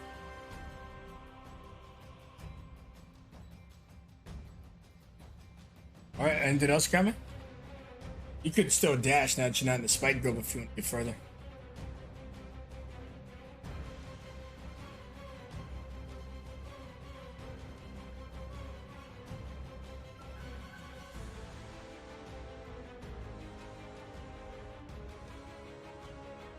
Yeah, because I don't know what else to do for at this point. We're too broken for this, so that's yeah. All right, you run up the hill. But Gil, what do you got for us, big guy? All right, so going to try make my way out. Imagine it's 4d4. That's correct. Do you want to decide your fate or me? I want you because I'll feel bad if I do it to myself. 11 damage. Piercing from that. Okay, and let's see. And it is. Well, I mean, it's okay. I'm out of it. But darkness is gone as I go. Not as I go.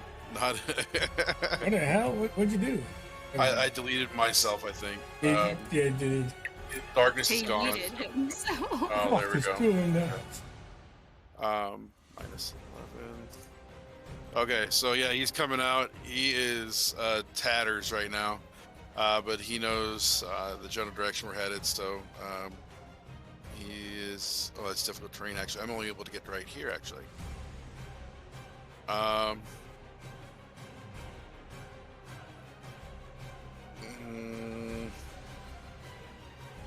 I will shoot at him. So bonus action, summon my bow.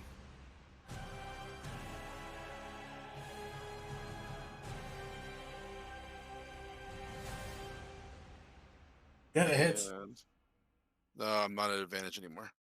That one misses. First one hits. It doesn't seem to hurt him. It seems like it's going through that temp he got. Temperature, yeah, figured as much. Okay, yeah, that's my turn. Two more of the abyss. Punishing his and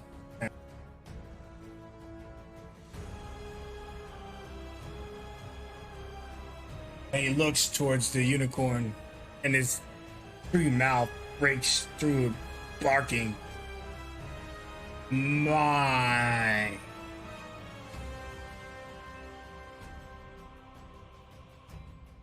And he sends dedicated blades towards dog, trying to cut down the unicorn's protector. I need dog to give me a dex save. Dog. Dex. Oof. Oh, you're lucky. I got a lot of ones. 15 damage.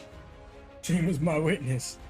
There's All right. 6 dice, 3 of them are ones. So he rips up into dog, and that's his turn for now. You don't want to do a battle of attrition with this guy. He seems to have a lot of temp. Let's get the fouling the fuck out of here. Let's go. So once you exit the map, you think you're safe from Leto, since it takes him a while to get out of his roots.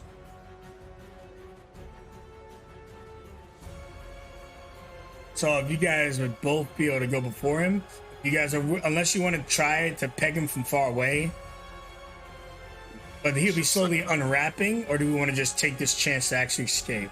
We're gonna escape. Okay, so I'll take a set of initiative as you guys both get to the edge.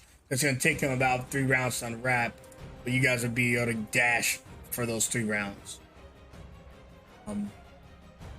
So he just kind of looks at you guys. You're like at the top of this massive hill. As you look down upon him, the sun finally sheds. Daytime comes, a light rain pours down. He looks up and you can't see what he's saying, but you know motivation, and he's got it. But you all escaped. Unicorn is safe. Gosh. When you catch your breath, you see that you've made enough of a haul away from the hunters. Maybe be able to take a short rest. Definitely not a long one. On this map, let's get a survival check to see how much ground we cover. And this will also decide whether the hunter is right on our ass or if we're further. Oh, for the love of God. Zion's Garden, so close. So close. Oh, No. Hobbit, you have to roll. Oh, There we thank go. God. Thank you, dear Jesus. Love you right now, Hobbit. Jesus. You guys make it there? I was really about to be like, fucking Leto's right on your ass. You guys make it on the edge of Zion's Garden. You're so close you could taste it. You get around the river, down the hill, far enough where you think, at the most, you guys can get a short rest before doing the final trek to the garden and getting this unicorn home safe. With that travel and your success and your hard-fought victories, that would conclude today's The Last Unicorn. Well done. Oh God. I just want to know what the hell is under the bed. under the bed, the secret bed. You obviously made something, an item or some sort of a thing that you wanted us to go in there and look at. I want to know what it was. No, I honestly didn't. He just wanted you to look at his antique bed. Okay, I thought for sure there was something under that bed. Probably a picture of his son, Ricky Dick the Mig. Oh, I fucking hate you. I had a feeling too. No, I was just kidding. All right, I hope everybody enjoyed today's episode of The Last Unicorn. You can catch us next Monday around 8:30, 9 p.m. We start. Yeah, I'm your boy Falcon. Tonight we got Stars, Jazar, and Hobbit. Everybody say goodbye to the show. Go. Night. These guys got to get a unicorn somewhere, and I'm a Falcon. Falcons do. Bye the fuck out. See you later.